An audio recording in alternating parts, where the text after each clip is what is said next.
Hello, guys. Oh, sorry. It's 7:30 in the morning, so try to understand me. Hello, guys. Welcome back to the second part of this long live streaming dedicated to episode 20 or episode 79 of season 4 of Shingeki no season 4 part 2 of Shingeki no Kyojin. Thank you so much for the support for yesterday. Thank you for joining me. It's a huge ride. Look, I would like to put the timestamps on these videos, but the problem is that this stream of thoughts is so complicated and it doesn't have a systematic and divided kind of thoughts. So that's why I understand that for you it's complicated to follow me sometimes, but it's really hard for me to put the timestamps on these. I hope you understand what I mean. But anyway, yeah, yesterday I stopped the live streaming dedicated to this episode, referring to the moment in which Eren was looking at himself, looking at Mikasa, and that moment of the scarf.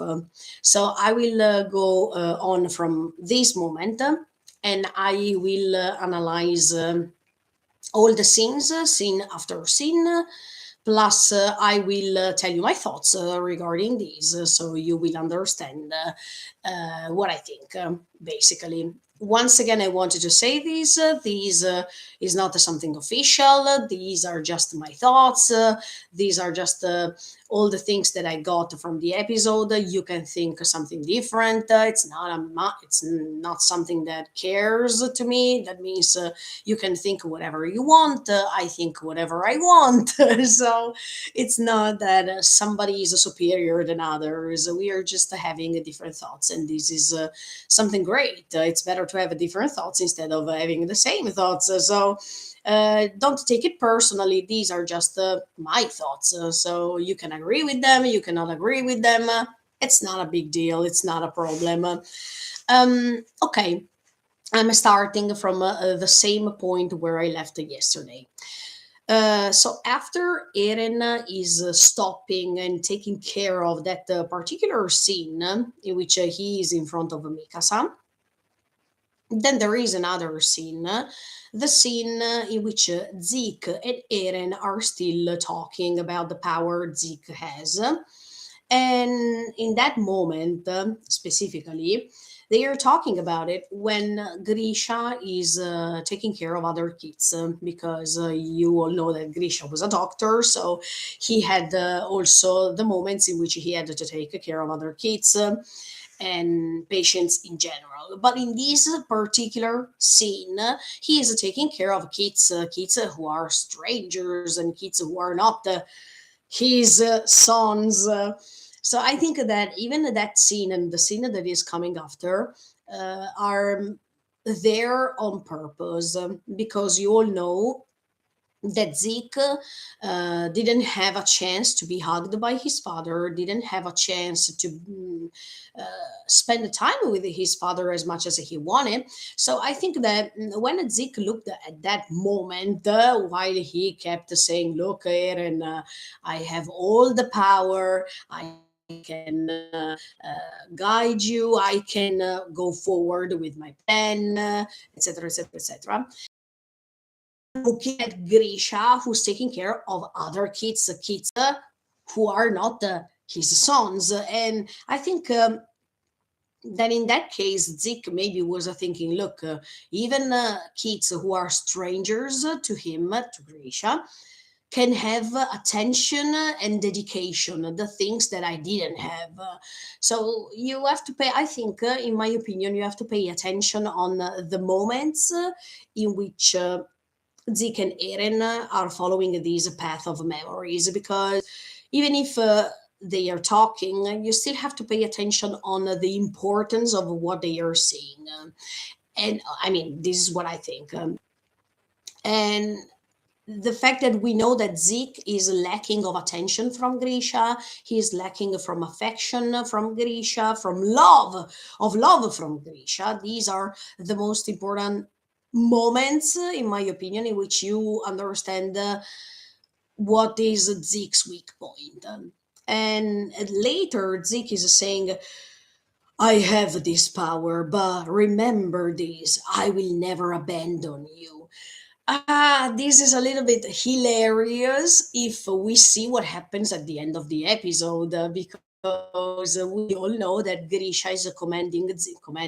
He's asking Zeke if he can stop Eren. So by stopping Eren, yes, it can be seen from two different perspectives. Once again, one perspective can be the fact that anyway he will abandon Eren because he will go against him.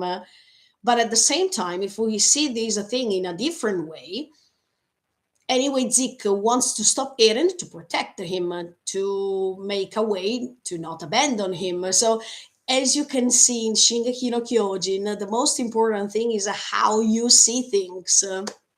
I mean, there are so many interpretations, and I don't think that there is one and only that is good. It all depends on how you see these characters, and how you give importance to one instance instead of other, even if you should pay attention on all of them. But okay, sooner after this scene, you see the other scene in which all the three Jaegers are walking, and the great thing is that while they're walking, there's the sunset, and you already understand what does it mean, the sunset.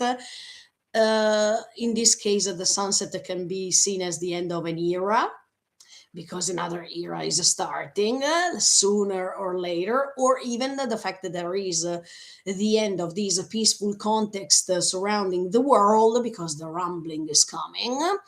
It can be even the end of a feeling, because of course we know, thanks to these memories, that Grisha kept trusting that voice, trusting that thing that he was feeling inside of his head, telling him that what he was doing was good and things like this. It can be even at the end of a conviction. I mean, the end of a thought that you're convinced about. That means in this case, if we refer to Zeke, sooner after we understand that Zeke understands something that he always believed the contrary. That means Grisha, he thought that Grisha was always pushing others while he was pushed instead. So he was the victim of all this, not the contrary. And this is a great a revolution in his mind, because you all know that he has always thought the contrary, right? But the good thing is that, as always, colors and I mean, colors are the connectors to thoughts. Colors can help you understand the mood of the moment. So I think that the sunset was the perfect choice, because you all know that the sunset is always referring to the end of something, and automatically the beginning of something else. And the fact that the sunset has these warm color and it has this red color. In fact, Mappa chose this sunset that is red, okay? Can stands for the blood that will flow throughout the days after the rumbling will start. So this is a great connection, in my opinion. As much as the sunset in season 4, part 1, you remember when Gabi was saying to Reiner, "Oh, I feel that something is happening soon," and over there too, there was the sunset. So you have to understand that every time we find ourselves in front of a sunset in an anime, or especially after what's going to happen later, we have to associate, in my opinion, these particular colors to something really bad. Usually, even in Italy, we say that if you see that the sunset is clear and there are warm tones of colors, this means that this is something positive coming in the next day. But this is not the case. And in fact, we know that sooner after the rumbling will start. So, definitely, or anyway, even emotionally speaking, what's happening later in the episode makes you understand that this is turning into something crazy. So, it's definitely not something positive. Okay. Um, but at the same time, in this beautiful scene, and I don't think that that's a coincidence, but it's made on purpose as much as the previous one. Zeke is looking at this man, this father, who is playing with the ball with his son. And you all know that this is a weak point for Zeke once again, because in season 4, part 1, we remember the fact that um, there was this flashback of Zeke in which you see how painful for him it is to see other sons and fathers playing catchball or playing a ball with a ball. I mean, feeling this attention from his or her father. It depends. But the good thing is that um, Mappa was able to recreate this scene always during the sunset because Zeke was always convinced that Grisha didn't care about him, and this reflects the end of this thought too. But at the same time, it's quite melancholic because you see how Zeke, no matter the fact that he's keep talking, he still cares about that moment in particular. And I don't know if okay, this is just my feeling, but I don't know if Eren wanted to let him walk over there, because as I told you yesterday, Eren knows from the memories of his father what are the weak points of his. That means he knows Zeke's weak points, and he knows what to touch, when to touch that specific weak point, how, and all the reasons why he's doing this. So I think that that specific scene, while he kept saying that he has the power to stop all these thanks to his plan, it's a great contrast. But at the same time, I really liked the fact that there was still that weak point over there. And yeah, okay, this episode is simply great. I told you already, but let's go ahead. Look, now we are going on with the scene in which Grisha is taking this pen, and he is writing behind the picture. Okay, I wanted to say this once again because I said it even yesterday with another scene, but I repeat it here because it makes sense. To me, it makes sense. You know that Grisha is writing with this pen that has a feather, and this feather it's coming from a crow because it's black. Of course, in my opinion, that pen is Eren, because you all know that Eren is connected to birds, but especially if we watch even the previous trailers, he is reflecting, I mean, he is connected to the crow. And in fact, even yesterday, I talked to you about this. Even the tiny baby boy that you see at the beginning of the episode, he is connected with the crow. So when Grisha is using this pen, it's like as if it's Eren writing this. I mean, it's Eren writing, thanks to Grisha, what's behind the picture, as if Eren specifically asked him or showed him from the future that he had to write these things behind the picture because one day somebody was coming in the basement to find those books, as I was telling you yesterday, as much as the picture, as much as what was written behind the picture. So I really liked that, because you also see that this pen is touching the ink first, and even the ink is pitch black, of course.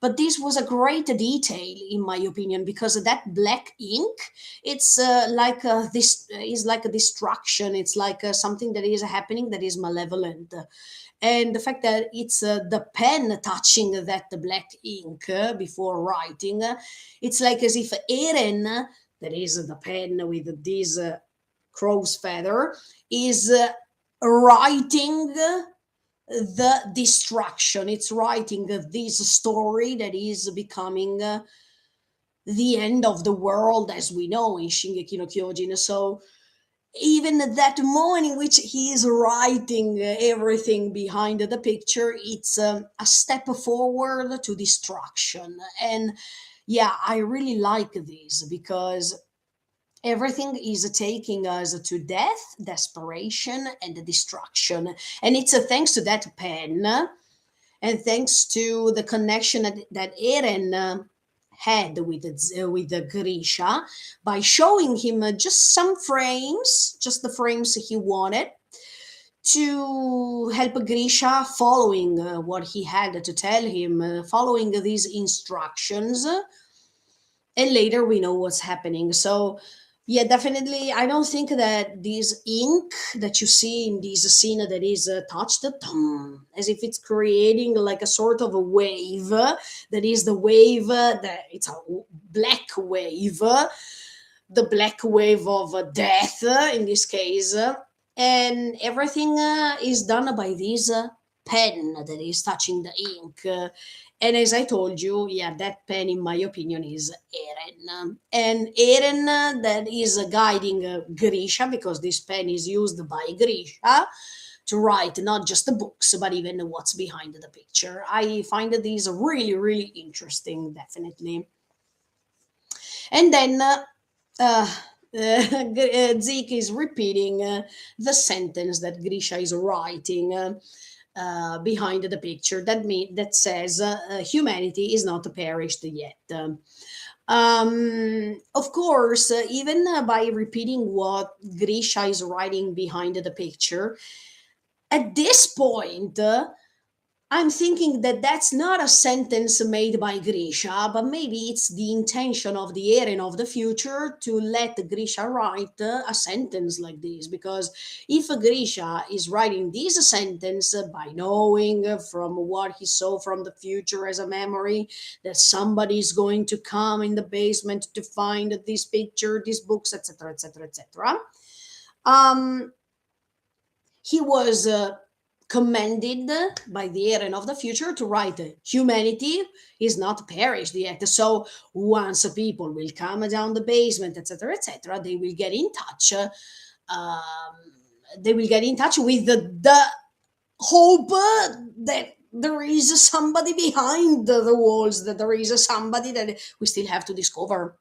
So I think that everything was made on purpose at this point. Eren from the future could go back through memories in the past. He could control Grisha, not just by killing the Race family, but also by creating all these processes in order for the Eren who is joining Shosahedan to have the will to create the hope to reach the basement. And in fact, we know this even thanks to the key. I mean, the key, we all think that the key started being something important because Grisha showed Eren this key in season one. But that key, I think the same thing of the key, actually. I think that the Eren from the future, thanks to memories from the future, showed Grisha that it was simply good to show this key. Um, and that's why he had to do so, because he could create in Eren already the hope that he had to reach the basement thanks to that key in the future. So these are all pieces of a puzzle that Eren from the future created.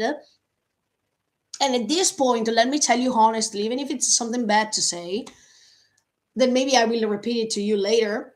But he also wanted that Carla died, because if Carla died, the Eren that was looking at that moment, could feel anger, could feel revengeful thoughts, could feel everything. So all of these things that happened in the story made sense.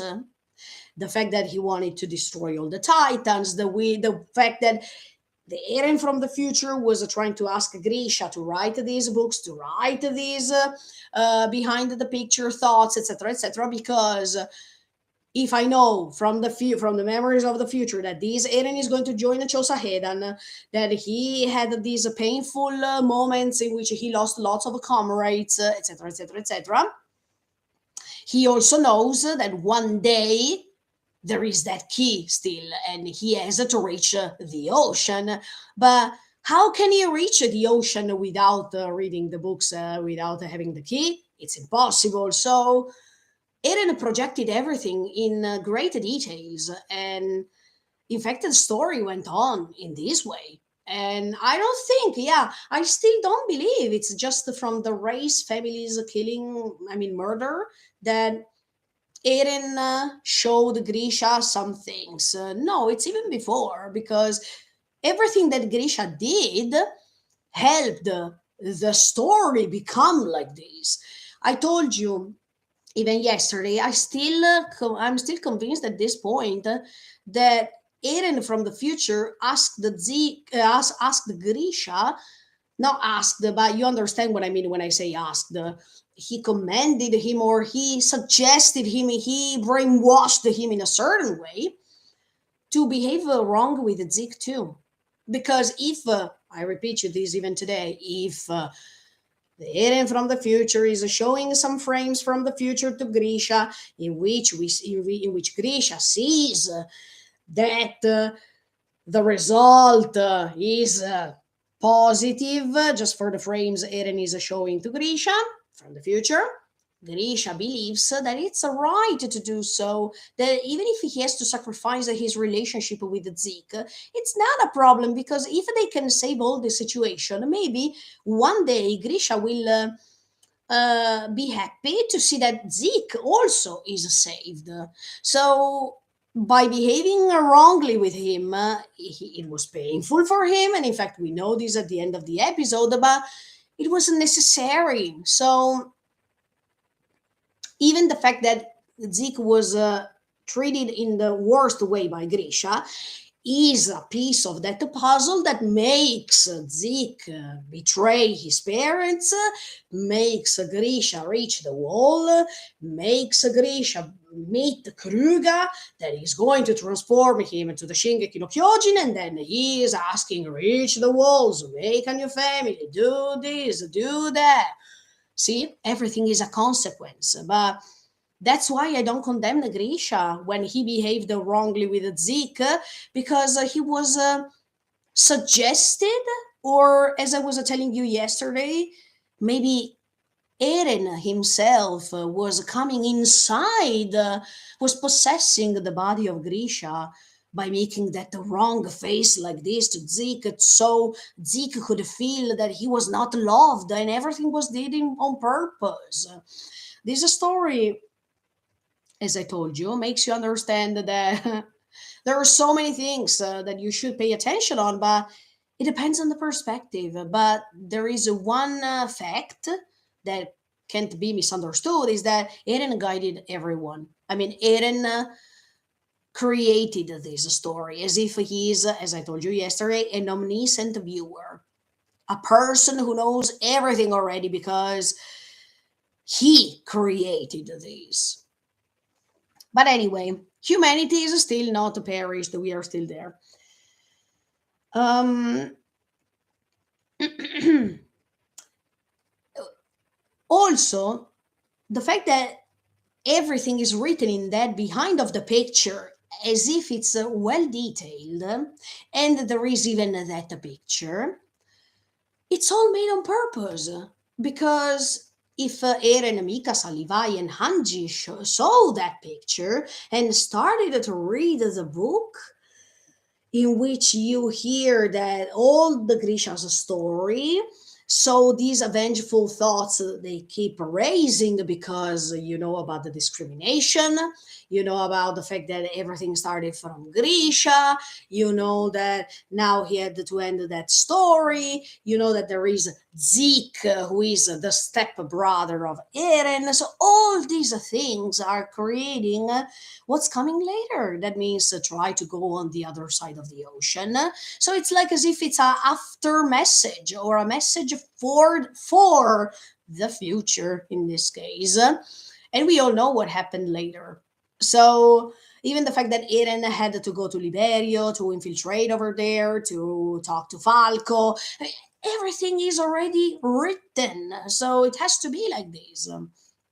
Mm, and once again, Grisha keeps looking at Dinah and Zeke, and for Zeke, this has to be the confirmation that Grisha has never forgotten about them. And maybe Grisha was still believing in this Eren from the future, or he was believing, loving, trusting this voice that he had in his head, or this thing, this person that was showing him from the future things, because he was thinking, okay, if that's a way to save even a Zeke that is on the other side of the ocean, very well. Let me follow what this son of mine is saying from the future. If that's my son saying these things from the future, why should I not trust him?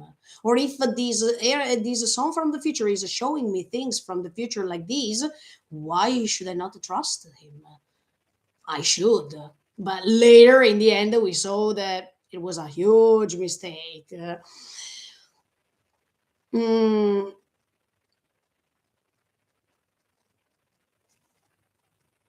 then there is the moment in which Grisha is closing the book, and then he's putting it in the drawer, he's closing the drawer, he's using the key. And in the moment in which he's looking at the key, he is looking straight forward. And it seems as if he is seeing Eren. But I still don't believe so. I mean, even if in the reaction he's, I say, oh, can he see Eren? If he could, I thought that he would have said something like, "Oh, who are you?" or "Are you Eren from the future?" But he didn't say anything, so I don't think that he can see. But when Grisha, looking at the key, was making then he was looking in front, and it was like, maybe it's because he in that moment saw things from the future, and maybe he could see what that key meant, or he could see some frames in which he understood the power of that key, and maybe all the people who died because of that key. I don't know, but I don't think that he can see Eren over there.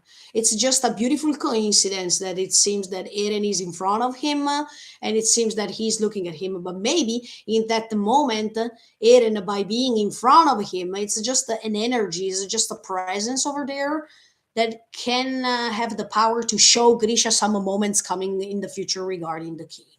That's what I thought. That's my main thought. But there are multiple options, so I'm going to say all of them to you. So then it's up to you to decide which one is the best for you. Yeah, the first one is this one that I told you. The second one, yeah, let's say that I summarized already everything that I had to tell you. He can see him, but he doesn't know who that person is. Okay, maybe. Um, he can't see him. I mean, Grisha can't see Eren from the future, but he feels the presence of him. Maybe. He can see Grisha can see Eren from the future, and he sees that he's really similar to him. He has the same hairstyle, he has the same eyes, more or less. He has the same shirt, and whatsoever. So maybe he thinks that it's a reflection of himself when he was young. Maybe, maybe he is petrified like this. After he's looking the key, Grisha is making this face like this as if, or he saw something from the future that is connected to the key, or maybe because he could go outside of his body and see himself from outside, and maybe by seeing himself from outside, he that is looking himself from the outside is already coming from the future, from that future that is coming sooner after in this episode, and it's reflecting the psychology of Grisha's character. That means, later it's going to happen that thing. I don't know how to explain it in a different way, but I hope you understand what I mean. Or maybe in that moment in which he's touching the key, that Grisha we see after he murdered the Race family, could jump right in that moment and come into his memories because he was still the Shingeki no Kyojin, and that in that stream of flows of thoughts, or thoughts, I mean, memories.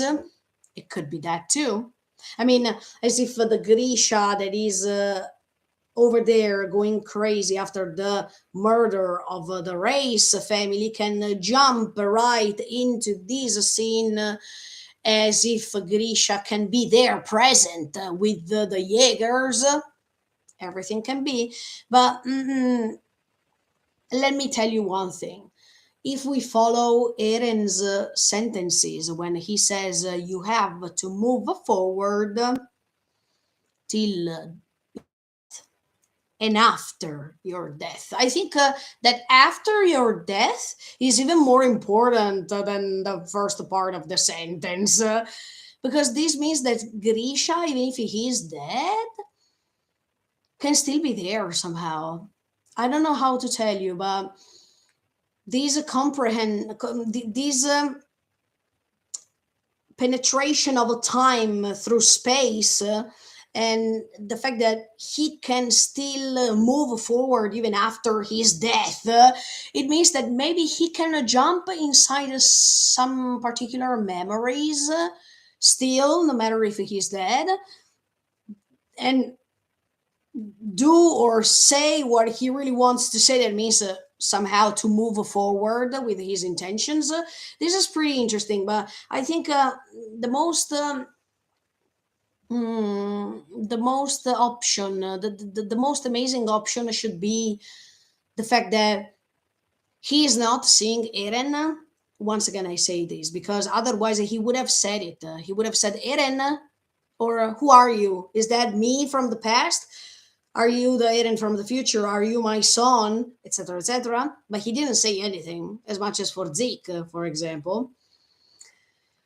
And at the same time, he, by looking at the key, had maybe a vision of what how that key can be so important, thanks from the memories of the future, thanks to that Eren from the future that is showing him the result of what he is doing, just partially speaking, because Eren, you're such a bad guy, you're showing some things only, that's unfair.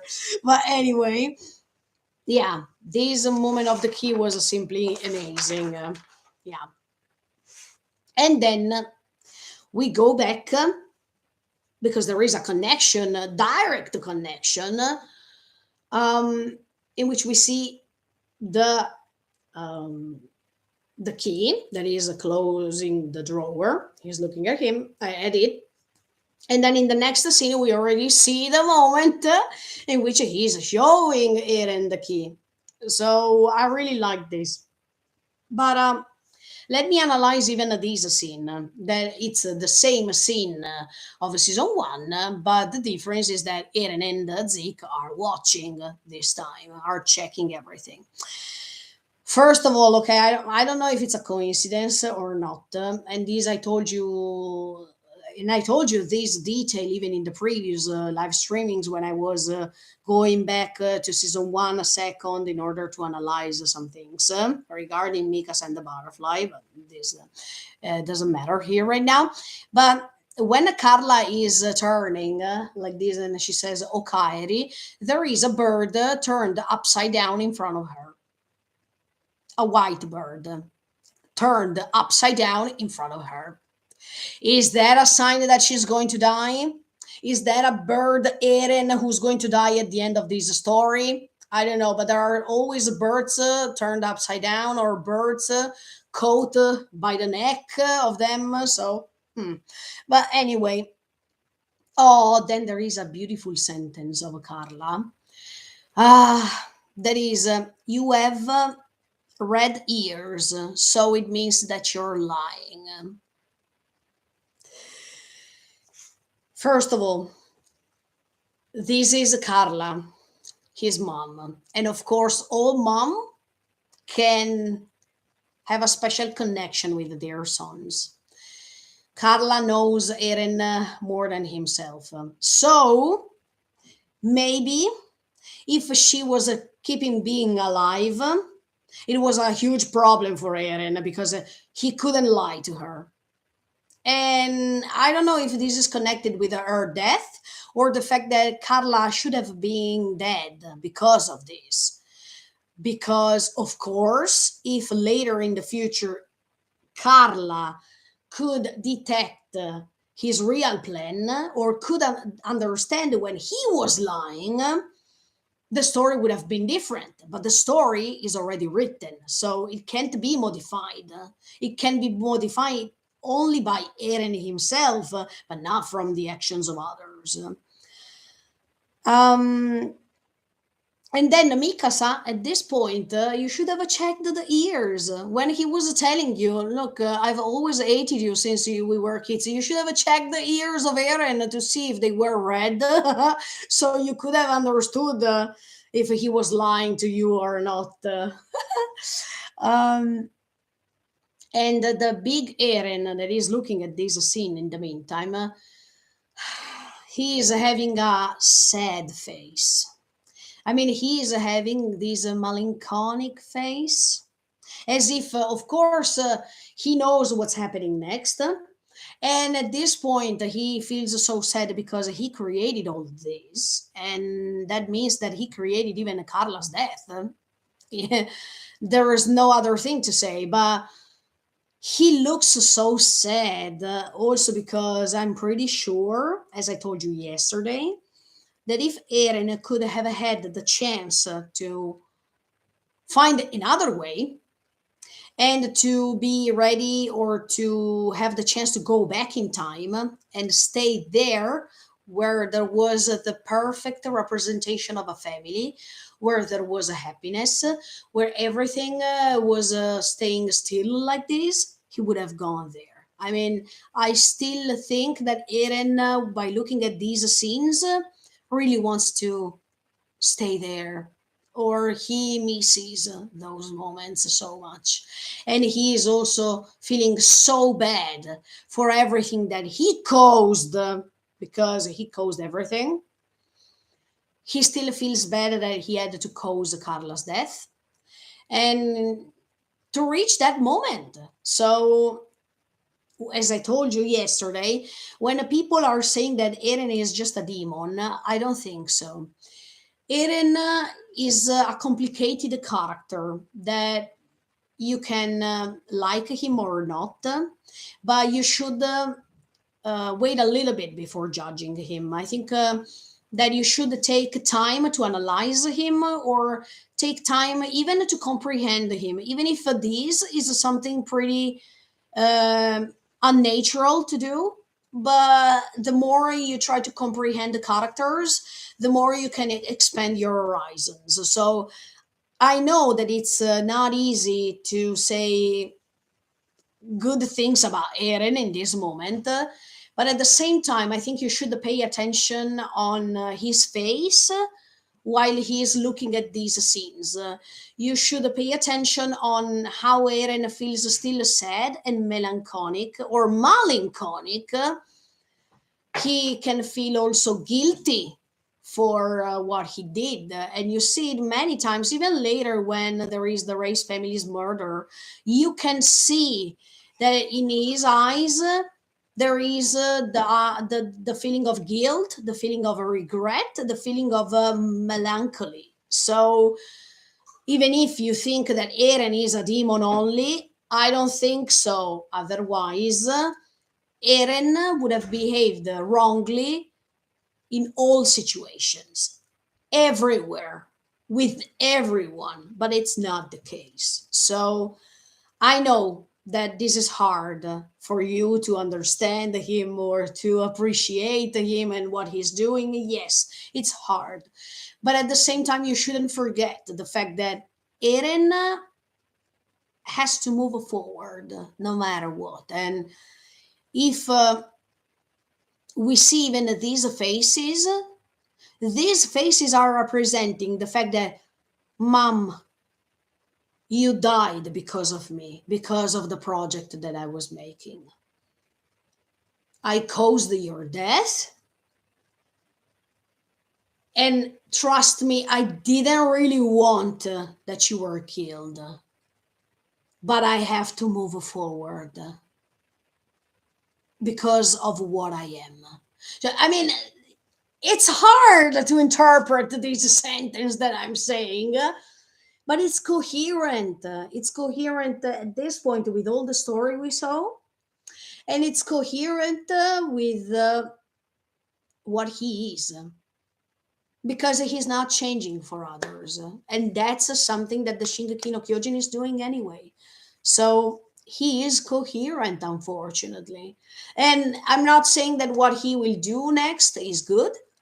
No, it will not be good. Of course, he will not be good. But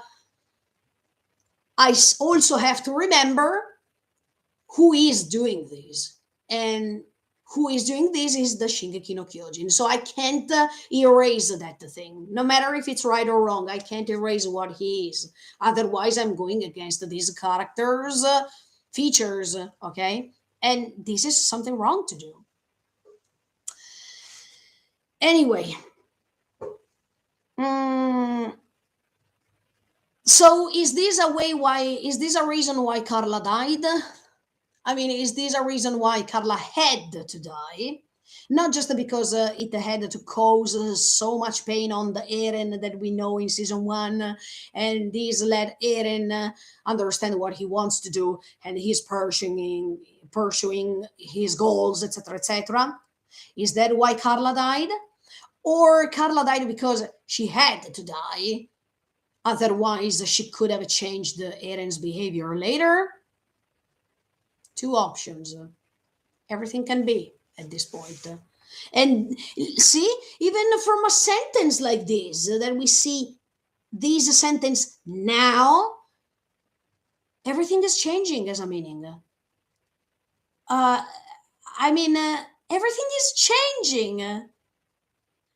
Eren, you have red ears. It means you're lying. When we check this sentence now, it's crazy. He is lying when he's trying to convince Zeke. He is lying when he's talking to Mikasa and Armin. He is lying throughout all his existence because he didn't tell anybody that he projected everything. So, was he lying throughout all this time? Mm. But this sentence that it seems so stupid. It seems, oh, come on. Mama is always mama. She can understand you no matter what. You have this deep bond, and that's why when he saw her dying, this pain, this regret, not this regret, this revenge, etc., was cultivating inside his heart. Blah blah blah blah blah. He does this because he will never forget Carla. Yes, he will never forget Carla. Why? Because she was the only one, except for Mikasa, of course, but she was the main one to understand him deeply inside, even when he was lying. So that's crazy, okay?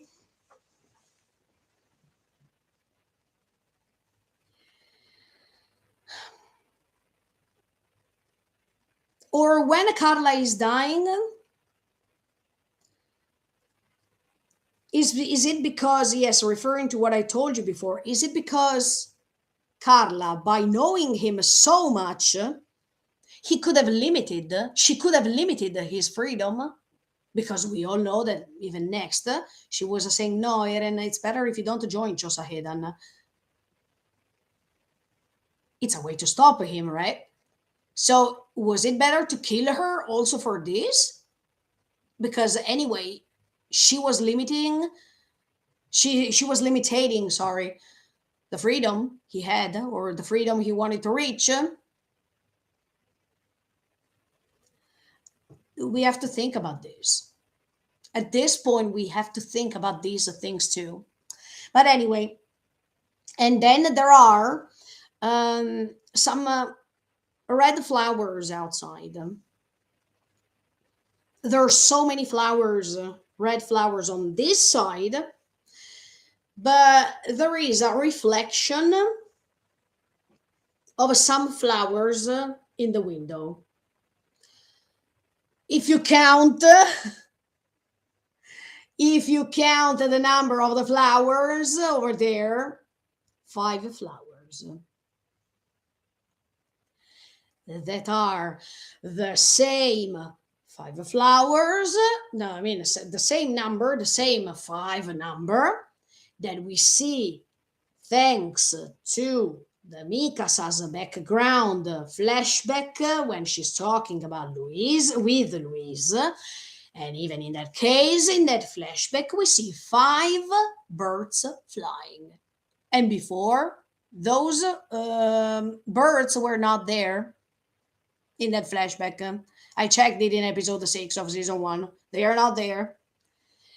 While this scene with the flowers is completely identical. I mean, they didn't remove or they didn't add anything. But now that 5 flowers reflecting the window, that are the same 5 flowers that are surrounding even the bird in the opening, that are the same 5 bird. No, no, no, I mean, Eren included, they are 5, but they are always 5 birds together. Those 5 birds are Eren, Armin, Mikasa, Jan, and Connie, the same people who were there in that sunset scene without Sasha, logically. But even if we don't count Eren, we can include Sasha, but Sasha is dead, of course. But these are the people Eren loves the most. And these are the people that are Mika's, Armin, and all the others. So these 5 flowers are not the a coincidence, or at this point we can consider even the Jaeger family. We can consider Carla, Grisha, Eren, Mikasa, and Zeke.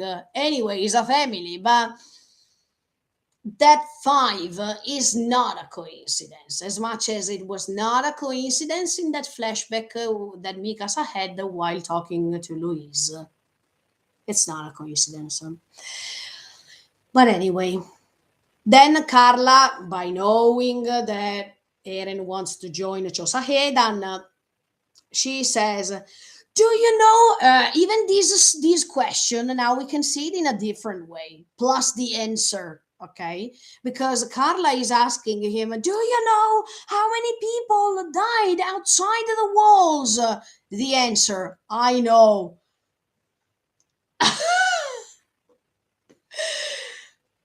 If we watch this in season 1, we think, yes, Eren knows because of all the times he sees the Chosa Hedan coming back, and he sees that there are lots of victims because of this. Yes, and that outside the wall in season 1, it meant, yes, while the Chosa Hedan was going outside the walls, they perished, and then they came back with the bad result. Now that meaning is different because that I know or I understand Yes, I understand because I created everything and I saw everything from my father's memory already. So, yes, I know how many people died outside of the walls. This is crazy. This is crazy because it's the same scene and it's seen differently. I mean, now we have to analyze all those sentences in a different way because now we know the rest of the story. Now we know something really important. So that's so awesome because it's not what we meant it with in season one when we were analyzing season one. So we have to remake everything from the start, from the beginning, once again. And this is amazing because it's a sort of loop. I mean, we, by analyzing sentence after sentence, we are remaking the loop, loop, because we are analyzing now the sentences of season one while we are in season four. Crazy, okay? But anyway, and then even now, when Grisha is asking him, Eren, why do you want to go outside the walls? I wanted to know about the world beyond the walls. I don't want to spend my entire life without knowing anything. And then, moreover, this sentence is a masterpiece now. If there is not somebody who's going ahead, the lives of all the other people who died are pointless. I mean, are meaningless. Wait a second. Yes, we have. In fact, I said it during the reaction. Okay, this sentence means something else right now. Yes, because first of all, I want to know about the world beyond the walls, the dream. Of course, we know this. I don't want to spend my entire life without knowing anything. That's Eren. Going ahead, being brave enough, yeah, to go against all the risks that is including this sentence. Moving forward, the Shingeki no Kyojin, perfect. It's like as if he is already the Shingeki no Kyojin. Do you understand what I mean? And that's why even that answer can also can also compress not just that Eren of season one, but also all the Eren we know, because he was talking already as if he was the Shingeki no Kyojin. But if we follow what Eren told us before in the previous, I mean, what I told you even yesterday, he's saying, nobody made me so. I was born like this. So it's reflecting definitely what he is. And the most important sentence, if there is somebody, if there is nobody, sorry, that is going to go ahead, the lives of all the others were meaningless. That if there is not somebody who moves forward, I mean, this sentence, we didn't understand it, but now, I mean, yes, we understood it, but now we understand that that sentence is referring to I have to move forward till my death and after my death. And and at the same time, he is that person that Kruga told Grisha that he had to go forward to end his story. So that specific vocabulary used, it's amazing because it's already letting us understand that everything was written and everything was destined to be like this. And in fact, now I tell you some options because Grisha is making this face that is a little bit different, because in season one he was not making that face that was the same. But in this season, they decided to remark this face of Grisha for some reasons, in my opinion, and now I'm going to tell you. First of all, maybe Grisha just asked him what was his purpose. Okay, this is not different from season one and what we thought when we watched the season one. Okay. Maybe this is the second option. Grisha asked that particular question because he, by seeing the memories of the future, thanks to the Eren of the future, just wanted to confirm if that was the Eren that was going to continue the mission after him, as much as the Eren from the future showed him. Third option, Grisha, by hearing these answers, could could understand that that was the best thing to do. I mean, to transform him into the Shingeki no Kyojin, because he had the same purposes, the right thing, the right answer.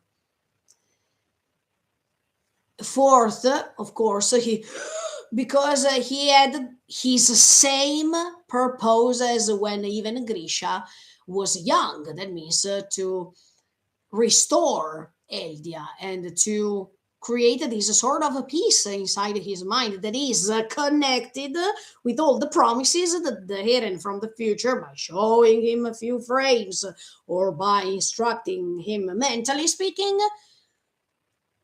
was saying to him. So as you can see, or I give you a fifth option that I didn't write it down.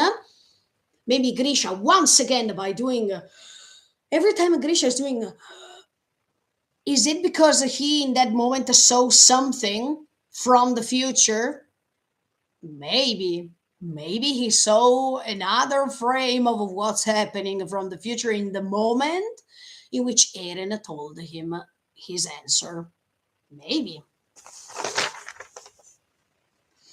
And then another sentence that is changing its meaning. Well, look at this scene now. Ooh, it's all different. It's amazing. When Carla is saying, try to persuade Eren to change his mind. I mean, no way. And once again, I told you, is that why Carla died? But the great thing is what Grisha is saying. You can't persuade Eren because no, he's saying you can't persuade Eren because curiosity can't never be suppressed by words.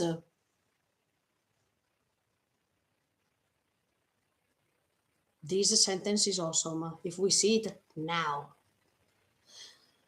That means Grisha already knew that he couldn't stop Eren because he saw some frames from the future and everything is written already. So curiosity can never be suppressed by words. Yeah, especially when everything is written already. Especially if he already knows what's going to happen thanks to what he saw from the future, and especially if Eren is that type of character that you can't stop him because he is going to move forward no matter what. So words are meaningless as much as the words of Frida were meaningless to him. And they didn't stop him to go against the royal family and to stop it. So this sentence is amazing now because at the beginning we thought, yeah, why do they have to stop him? We all needed to know what's outside the wall. But now that sentence, the same sentence, has a totally different meaning. And wow, simply wow. Um, oh, and then we reach the moment. Sorry, I'm looking down once again because I wrote all the notes as I showed you already. But then he is looking at the key and he is showing the key. Once again, Grisha is looking straight. And it seems as if he is looking at Eren.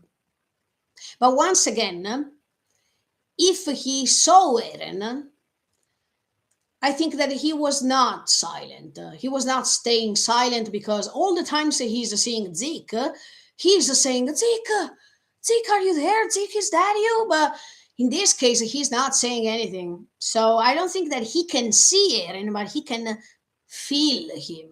I mean, he can feel the presence of him next to him.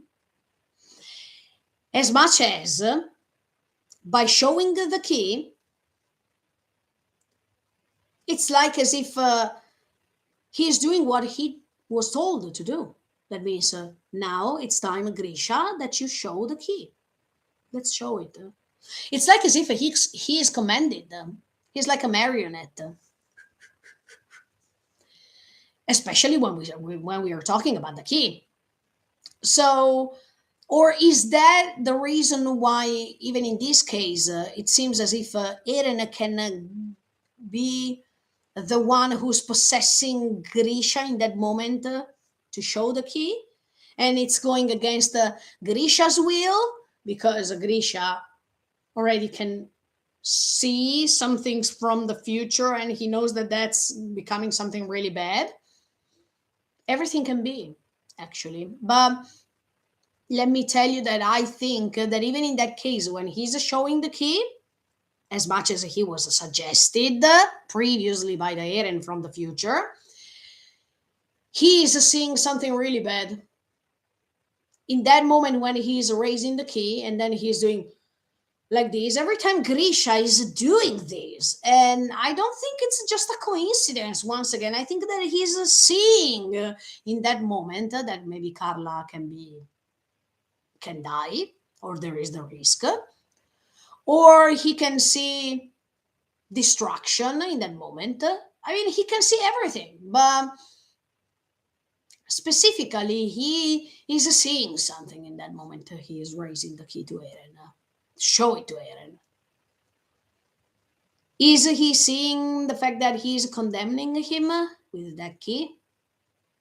Maybe. Or maybe he saw him already in Liberio after the key. I mean, after they discovered the basement and the key. We don't know specifically what Grisha saw in that moment, but I'm sure that he saw something. Because every time he's making something like this, it means that he saw that thanks to this action, he's going to destroy his family. And this is pretty bad. Or he feels Eren next to him, and he knows that every time he's feeling this Eren from the future next to him, he doesn't have to forget his mission. And he's forced to show the key. Everything can be. But look, I wrote down all the 8 options that I collected in my brain. Let's try to I will tell you all of them. First of all, Grisha from the future, from the late future we saw from this episode, was he able to go back to his past in that specific scene when he was raising the key, and now that he's in the future, when I say in the future, it means the race murders. Okay, close the bracket. So Grisha from that future could jump right into this memory of his while he's raising the key, and he's doing, because he knows that he's something really bad. Also because he discovered what's happening with the rumbling. First option. Second option, Eren's presence is over there, and this means that Grisha feels panicked because he has to show his loyalty and his trust to the Eren of the future, who is promising him lots of things, and then we discover that they are all bad promises. That means he is forcing his father to do something bad instead of something good, as much as he expected. Maybe. Hmm. He has always a third option, as I told you. He has always the same reaction when we are in front of the key. So that key Maybe it's the key. Wow, now I thought of something like this. Maybe it's the key to see things for him. I mean, for Grisha, every time he's handling this key, Grisha is having a moment in which I'm seeing things. So is that key the key or the portal to the memories of the future? To some memories of the future, the most disgusting ones at this point. Maybe. Option number four. Are these actions, as I was telling you, the thing of erasing the key, Grisha's intentions, or is that Eren possessing his body to raise the key on purpose so that tiny Eren can see it? I mean, can see the key, can see these secrets related to the key, and so Eren, the little Eren that is looking at this scene, can start having this hope to understand that secret because everything is written already. Maybe. Number five. Fifth option. Maybe he can see this Eren from the future in front of him, and he's saying to himself, once again, this man, who is he? Well, he resembles me. He seems like me. What he looks like me, actually. Who is this man? Maybe, even if it's the least option that I think. But anyway, I wanted to give you all of them. So, number six. Mm, Maybe Eren, thanks to this key,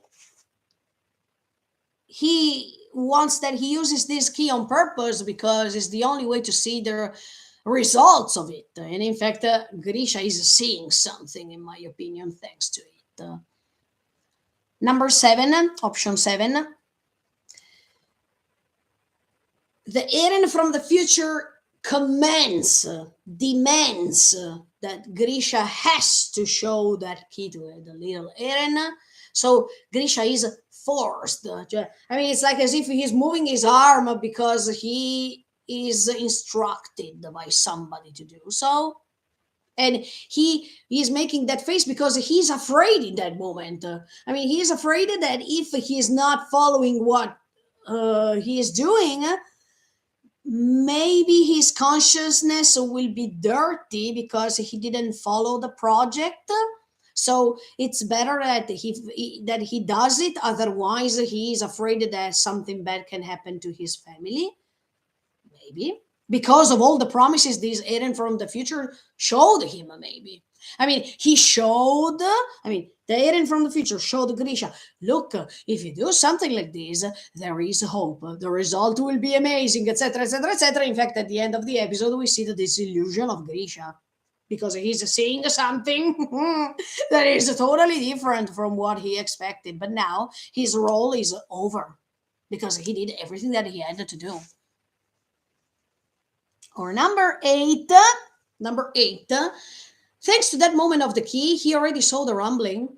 Just few frames, but he already saw the rumbling in action. And that's why Grisha is making that face, because he's seeing that it's that little boy in front of him who's really curious about the key that is going to turn the world upside down, and it's going to destroy him, and is going to destroy the entire world. And at the same time, it is a little boy, that means Eren, the little Eren of season one, is so happy to discover this secret. But he, by watching already the rumbling, already knows that that boy, his smile is going to turn into a demon. Let's say demon. You see, it's like as if Grisha feels really guilty because of everything, especially after he show the key, he's making this face. So these are all the 8 options that I could collect. And then another thing, another moment in which he is saying "Itterashai." Oh, that moment was simply crazy because even in this case, I collected the 7 options. Grisha already knows in that moment, because even in while he's descending, while he's going down the stairs, and I open a bracket, we are always going down here. I told you yesterday, we are going down the basement, we are going down the stairs, we are going down the race base, we are going down, even in the case with Reiner and Eren in season 4 part 1. We are always going down, as if we are going down deep inside our soul, or we are going straight to hell. These descendants of the personality of the characters. That means from a joy, we turn everything into suffering. I mean, these descendants, it always means something. You already know this. But while he's going down the stairs, Grisha is still having this face as if yeah, as if he maybe noticed that thanks to him, Eren has to go straight by doing all the things that he's about to do, or the fact that Eren is going to suffer in the future. So he feels guilty and also a partner in crime with the Eren of the future, because he's causing all these too. I mean, by following the actions of what the Eren of the future is saying, he's contributing to all these. So, of course, he can feel guilty for this. Or is he asking himself, am I doing something good right now? I mean, I'm following what this Eren from the future is saying, but is this what I really wanted to do? Is this something good that I have to do? Are we sure that what Eren from the future is showing me, from thanks to frames and things like this, is the proper thing? Never say never, but maybe with that gesture, and it's option number two, he knows that he condemned his son forever. So once again, Grisha that feels as if he's condemning the second son. Okay, that there is this great project, but try to put yourself in Grisha's position. He condemned Zeke already for at first, and now he's contributing, by contributing with the actions he is doing, he is condemning even his second son. So no matter if the project is good or not, that's a procedure that he's doing, and it's for the second time. So that's wrong. And connected with option two, I can say even option three. He doesn't know how to go out from this. I mean, since that moment, he followed everything that he was said to do, that he was commanded to do, etc., etc., etc. But if I wanted to go out from this now, how can I? I can't. I'm forced to go forward with that against my will. So it's a paradox, don't you think? I mean, the Shingeki no Kyojin is supposed to move forward and be free. I mean, to be free and to have a free will to do things. But in the case of Grisha, he is not free. I mean, he is connected with the Eren of the future, and the Eren of the future is planning to do everything because everything is already written. So the Grisha, who is the Shingeki no Kyojin in that moment, he is forced to move forward, but his freedom of thoughts, his freedom of actions is limited. So, wow, okay, it's something really strange. Then, maybe option number four, in that moment in which he's descending the stairs and he saw the attack on Shiganshina, the first one, season one, maybe. So he felt so painful because later we discovered that Eren didn't show him if Carla is still alive. So maybe he thinks by checking this memory from the future, by checking the Shiganshina that is attacked, that is the last moment that he can see his family. First of all, because then he's going to the race base, he's going to and then yes, the only one who can see is Eren. Actually, do you remember? But he can't see Carla, he can't see Mikasa anymore. I mean, that portrait of the family that is saying "Itterashai." Usually, when the families are saying "Itterashai," they are so happy because they know that that man or that woman, when he or she comes back from work, he or she is still alive.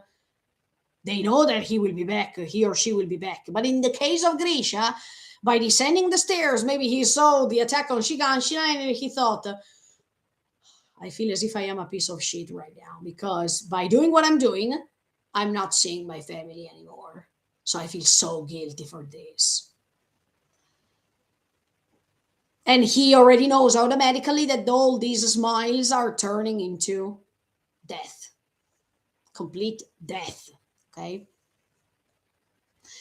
Option number 5, that is connected to option number 4, he feels guilty for everything because no matter if he's manipulated by the Eren of the future and by the requests he has from him, he is collaborating, he is following all these. So he is a partner in crime. He feels guilty because of this. Then option number 6, when he's doing, does he have to trust the Eren from the future still? And I told you already. Okay, I told you a few minutes ago. I mean, is it correct to do so just because you love, you trust, or you care about this Eren from the future, or you care about what he told you, or you trust him without even seeing him? I mean, Grisha was brave somehow to trust a person that he has never seen because he didn't see, I'm pretty sure he didn't see Eren while you see him in front of him. He didn't see him, he just felt him. But how can you trust somebody who's talking to you and telling you things without even seeing him? You don't know if that's Eren. Just because he told you I'm Eren from, or just because he felt I'm Eren from the future, let me show you some things.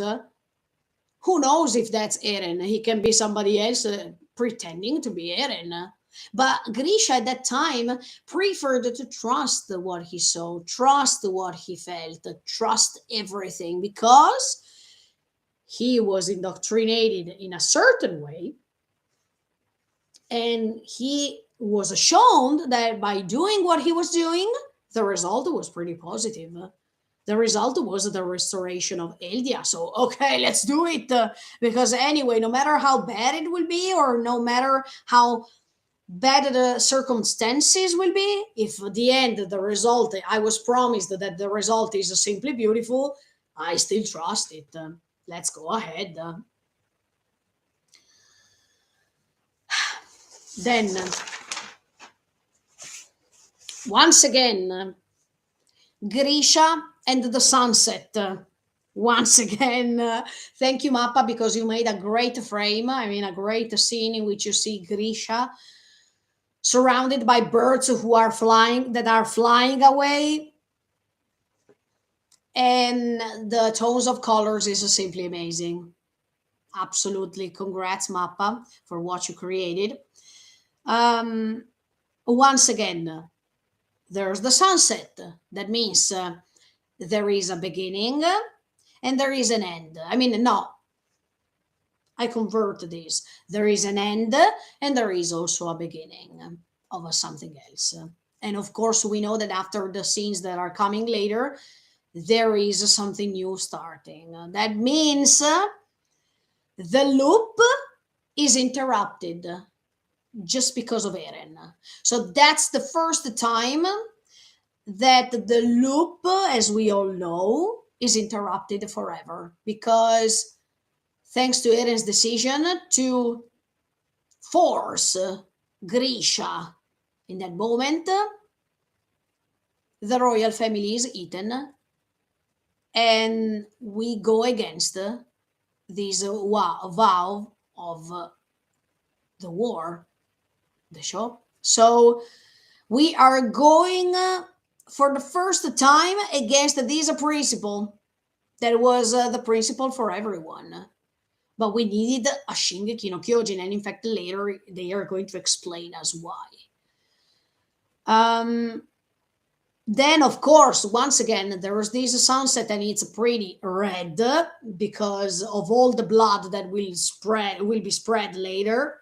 And in fact, it happens not just in the race murder, but all the people who lost their lives even after. And it's all thanks to this action of Grisha that all the lives of all the people who are coming later are finished. If there was not that moment, maybe those lives were still alive. Who knows? Or maybe they were dying because of the attack of the Titans. So, anyway, blood is involved here. And once again, there are these birds flying on in the opposite side. If you remember, I told you this already when I was rewatching season 4, part 1. And I told you even in the opening, the rumbling. If you check the opening, you see that while Eren is walking like this, the birds are flying like this. So they are going always on the opposite side of Eren.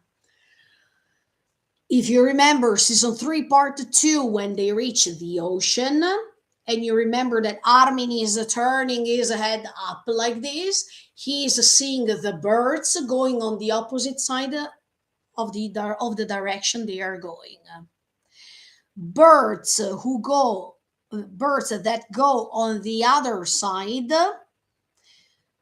mean that there is something wrong coming. Usually, even when there is an earthquake, you see the birds flying away, or when there is a bad weather coming, a tempest or something like this, you see that the birds are flying on the opposite side, as if they are announcing you that something bad is happening. And if we analyze this scene of Grisha, they are flying away from the race base on the opposite side because something bad is about to happen, of course. In the opening, the birds are flying on the opposite side while Eren is going in this way because, of course, something bad is going to happen with the rumbling, so they are flying away, or because Eren is going to die and is going to bring destruction, so the birds are flying on the opposite side. If we check the scene of season 3, part 2, Armin is so happy in that moment and he's going towards the ocean and he thinks that is something amazing. The birds are flying in the contrary side because it means that something good, something bad is about to happen, and we already know what's happening. That means that the other side of the ocean is another hell after the hell. So please remember these details because they are already announcing you something, but this is obvious. I mean, Grisha that is reaching the race base, we already know that he's going to kill them somehow. We don't know how because they are going to show us, but he does it. So it's something, is a bad premonition, is a bad feeling that you feel. And you feel from Grisha's eyes the frustration to do so because now or never. I mean, there is not another chance for him. So it's better that he is doing it now. Look, I open a bracket. Yesterday, I was telling you that when he reached the race base for the first time and he refused to do so, yes, principally, he refused to do so because, from Eren's point of view, he's a coward who's not going to move forward and be the Shingeki no Kyojin that he should be. But at the same time, you should remember that at that time, Frida was not the queen. I mean, sorry, the king of the wars. I call her the queen because she's a woman, but she was not the owner of the Shiso Titan. I think Uri was, because do you remember that there is a Kenny at that time, and Kenny maybe was there because in that moment, I mean, that moment is reflecting season 3, part 1, when Kenny remembers that he's talking to Uri, etc., etc. I don't know if Uri was the owner of the Shiso Titan at that time, but maybe it can be also because Grisha saw from the future that he was not the proper moment to do so, because he had to confront Frida instead. Who knows? But I just wanted to put this detail too that I didn't put it yesterday. Um, okay.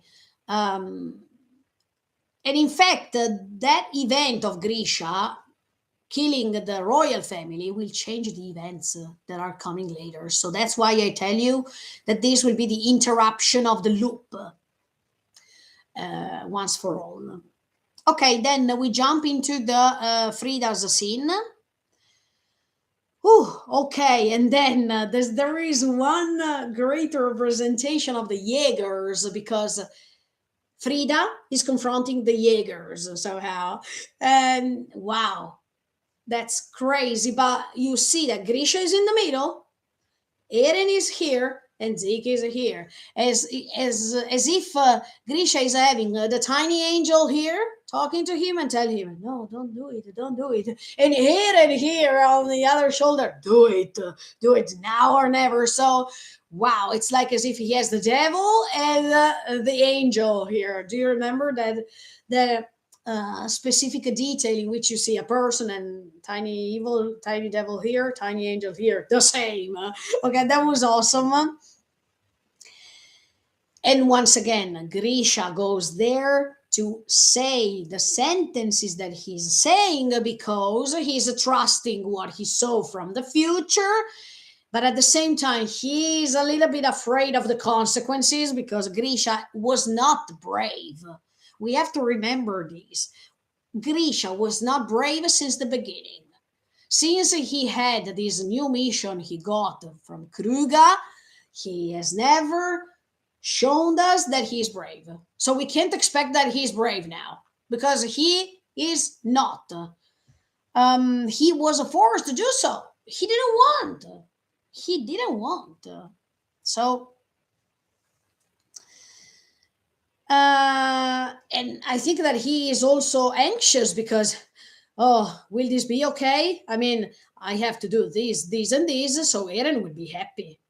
If I do something like this, Eren will be satisfied. Maybe by doing so, he will show me some other stuff. And in fact, later at the end of the episode, you hear that he is asking this because maybe he was promised this. I mean, maybe the Eren from the future told him, if you do something like that, then I will show you other stuff from the future. So don't worry, I will show you that everything will be fine. He didn't. So we have to understand that why Grisha did what he did, the intentions, the reason why he did this, the promises the Eren from the future made him, maybe, or the fact that Eren from the future was ready to show him other stuff, or he was not promised, but he was hoping that Eren from the future could show him something else. See, all these expectations, maybe, that are making us doing something that is evident here. But anyway, okay. Then Frida is expressing everything. I mean, her thoughts. She's saying that it's not good to stop the Titans because we have to suffer because we have to pay for all the sins that we made before and all the things, okay? But once again, I want to say this. They have to pay, I mean, the people in Paradise in that moment, because Eren, at this point, he doesn't have care about all the aliens living, for example, 1,000 years before. No. Now, Eren is thinking about the Paradise over there, in that moment. 845, there, in that moment. Those people, do they have to pay for the mistakes of others? In my opinion, no. Because if I was agreeing with Kaya in season 4, part 1, I wanted to go ahead and be coherent and telling you that no, they don't have to pay. So if people were condemning Gabi for the things she said to Kaya at that time, now people have to go against Frida for all the things that she's saying because they are the same things.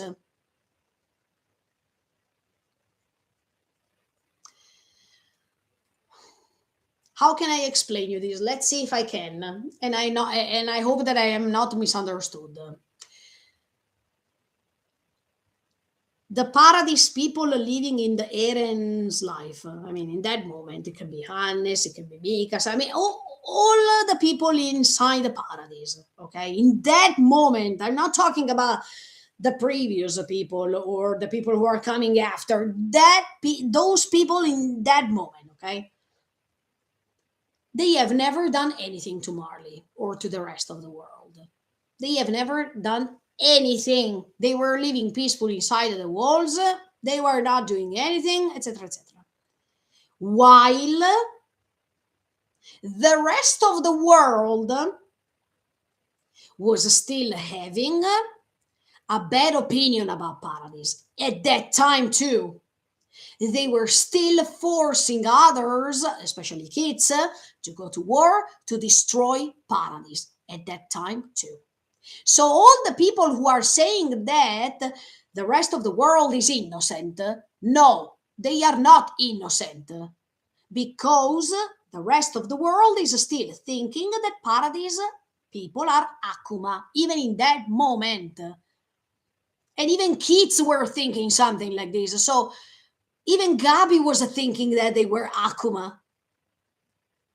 So how can they be innocent? I don't understand when you say that all the rest of the world at that time, oh poor them, they were innocent. No, at that time they were thinking that paradise people were Akuma, and they were, and that it was good to destroy them.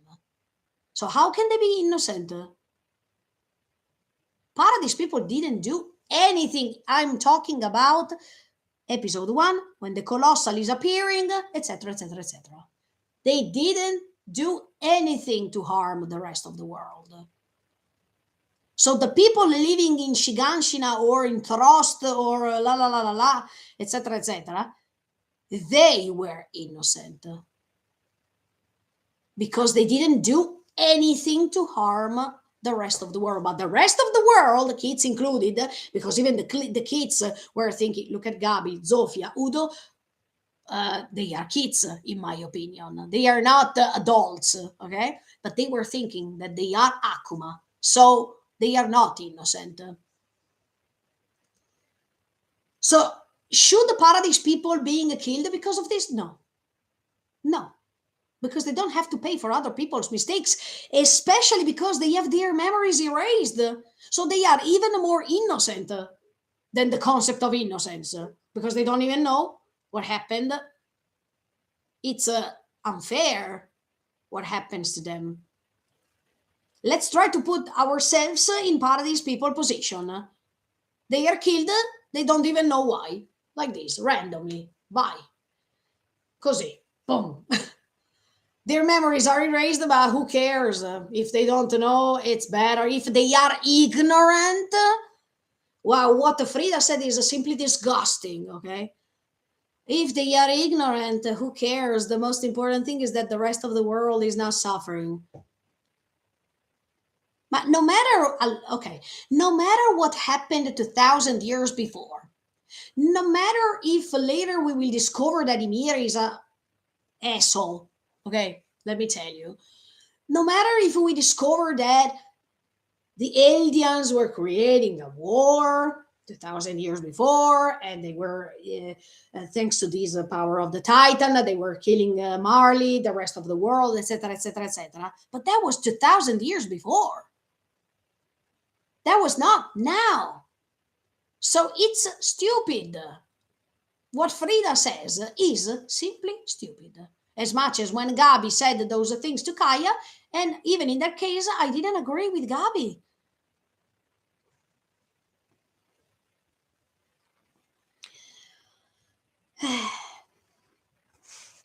Then Frida says, if the okay, no, she's saying something good here because it's correct actually, but she's saying if the power is finishing in the I mean it's going into the hands of a weak, the world will be transformed into hell. That's what's going to happen actually. Why do I think that Eren is weak? Is because he's still following his feelings towards people he loves. He is weak because he is a human being. So he can't manage that huge power. And you all know this. I told you many times. So people who got in touch with the power, they are condemned forever. They are going to be consumed, etc., etc., etc. Because even for Code Geass, yes, I already watched the Code Geass. I know how it ends, but even in the case of Lelouch, this power consumed him. He was not good enough to handle that power because he was a human being, and he was the perfect representation of a human being that is getting in touch with a huge power. That means he lost everything. He lost even his humanity. But in the case of Eren, that's the same because by being so weak, by being a human being with all the limits that human beings have, he is not good for this power. And in fact, by not being able to manage this power and by this power consuming him, he will destroy the world. So that's true. What Frida is saying is true. And when I say that Eren is weak, is not because I don't like Eren, is just because I am accepting who he is, a human being. And human beings are not superheroes. Human beings are limitful, as I told you yesterday. So that's why they are weak. They are weak because they are following their instincts based on revenge, based on malevolent feelings. If it's happening something bad to them, as a response they are giving something bad too. So we are not okay. It's like in Platinum End or in Death Note when Yagami wanted to become the god of the world. It made me laugh because even in that case nobody can become god. And that's why you see the weakness of human beings, especially in those moments. And even in this case, Eren is weak. So, of course, when he gets in touch with a power like that, he's going to destroy the world because he's not good enough to handle it, because it's not something that regards him. It should stay away from him. But the weak feelings that he's feeling as a human being let Eren get in touch with this power. Um, and Eren, by being so weak because he's selfish, because he wants the revenge of all that happened, because he wants to take, as brave as he is, the revenge for 2,000 years, or just for the people they live in paradise in that moment, etc., etc., etc. He is weak. And the reason why he's weak is that because he's paying more attention on the individualism. Okay, Zeke was accusing him of a nationalism. Mm. Eren is the embodying of individualism, not nationalism. Because Eren thinks for himself only, for the feelings he feels, to save the people he wants, to care about the people he cares, to protect the people he wants to protect. So this is individualism, not nationalism. So Zeke is wrong also because of this. Eren is selfish. He is not ready to save everyone. He is ready to save the paradise only. That is the place in which he was born, in which he got in touch with different people he loves now. This is individualism, and this is another limit for a human being to get in touch with this power. He's not good for this.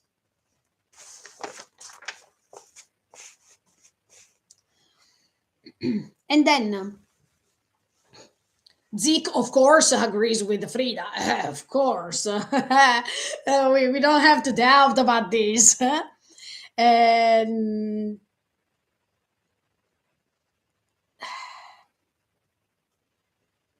I'm reading 1 second.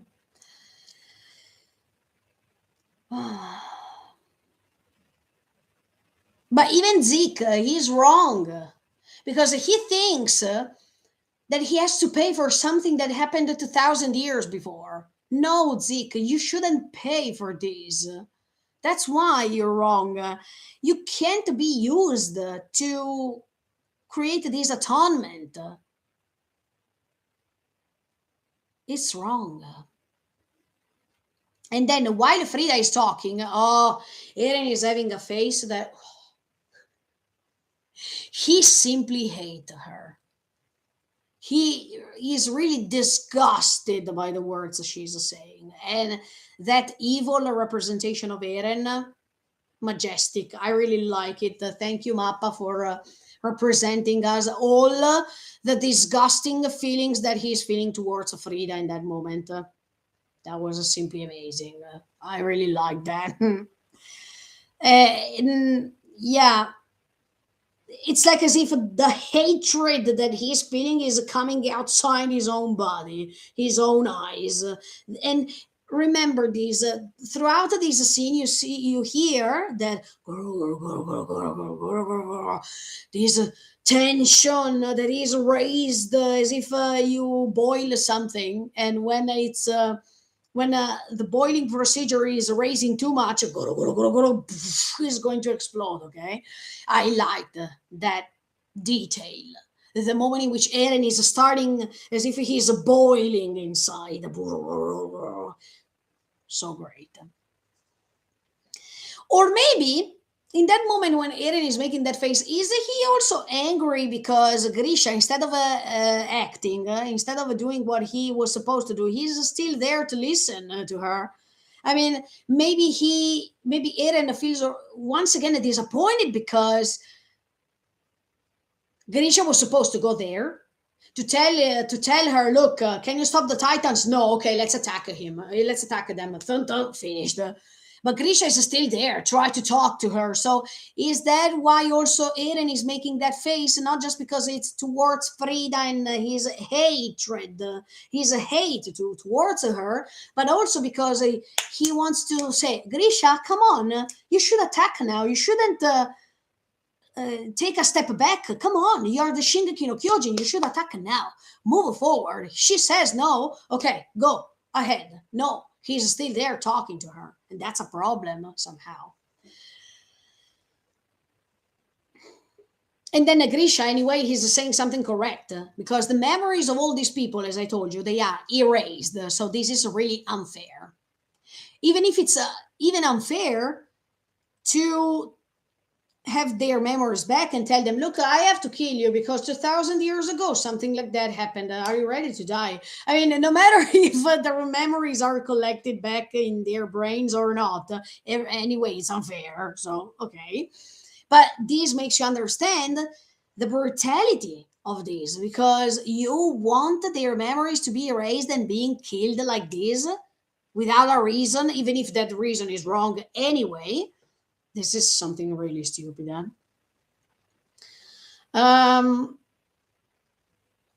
and then Frida says, I mean, Frida, the principle of Frida is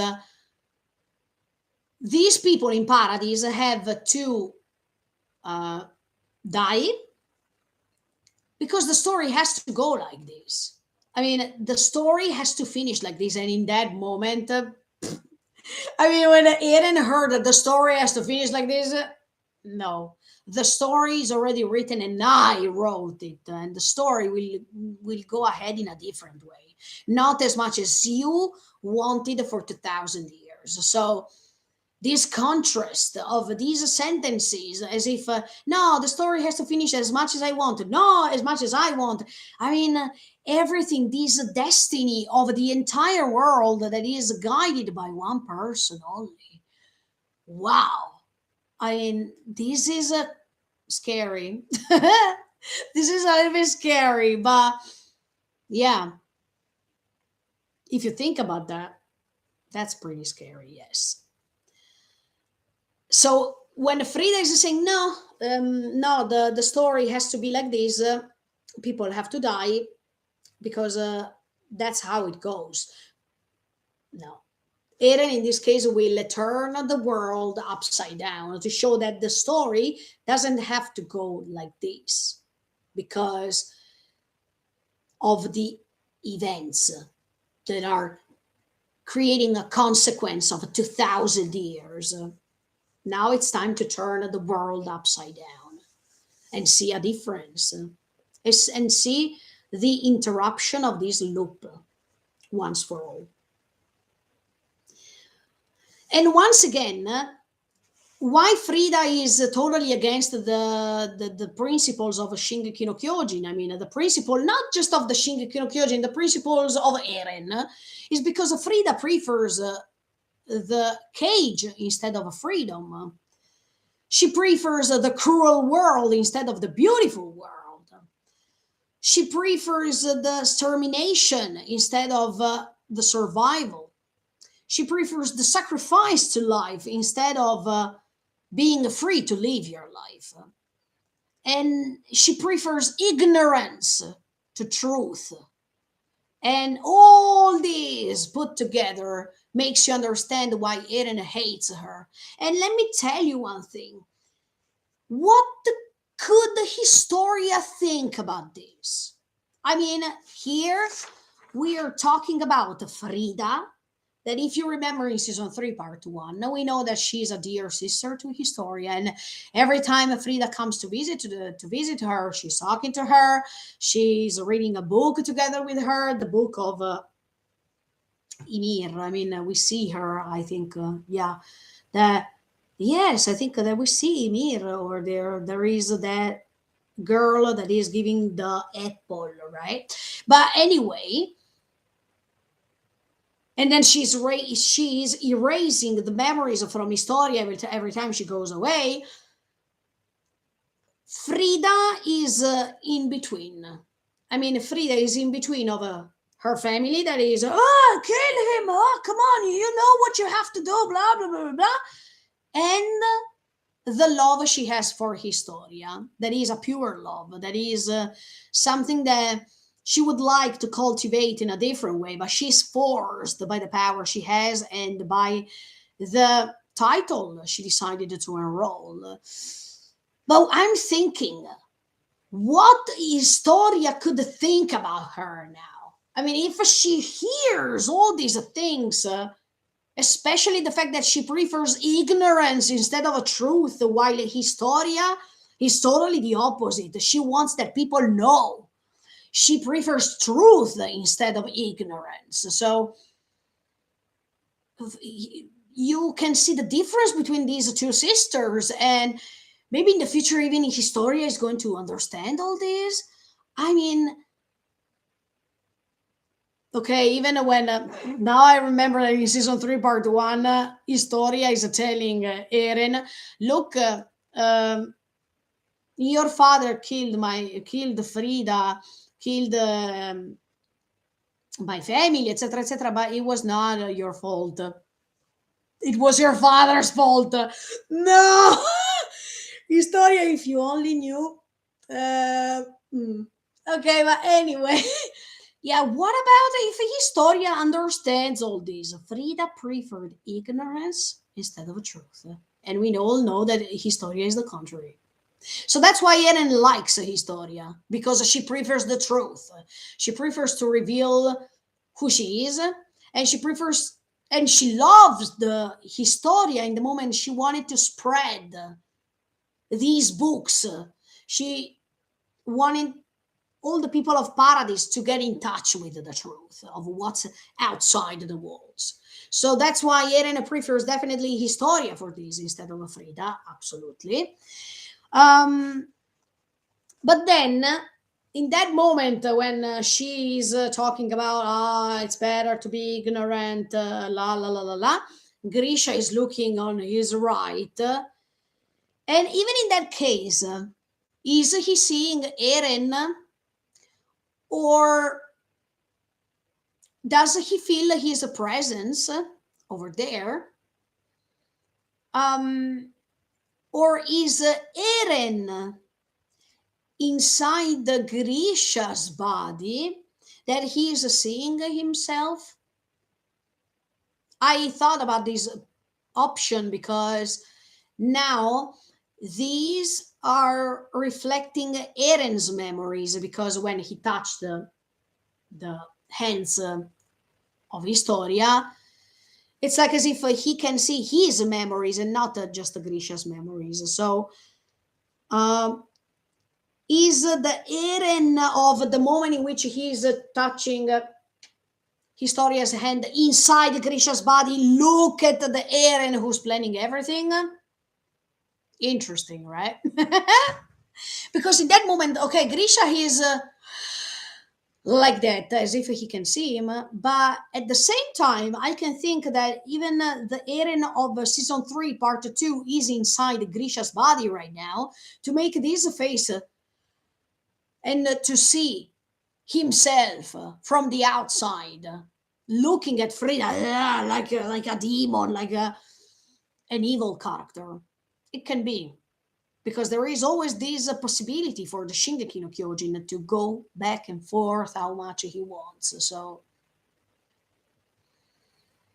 or is that Grisha himself that from his future, that means after murdering the race family, he is going back once again to that memory to see Eren this time and his face to confirm once again that Eren was bad instead of being good to him? Maybe.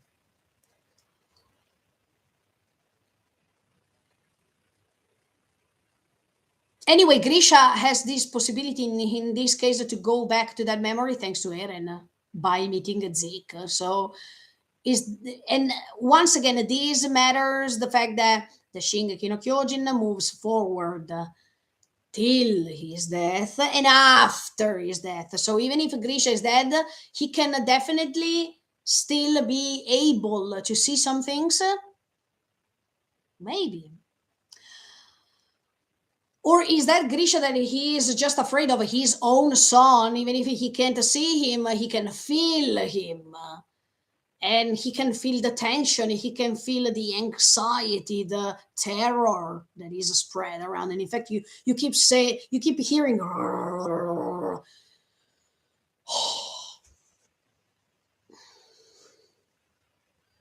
and Eren that is making that face like this, the first thumbnail that I put yesterday.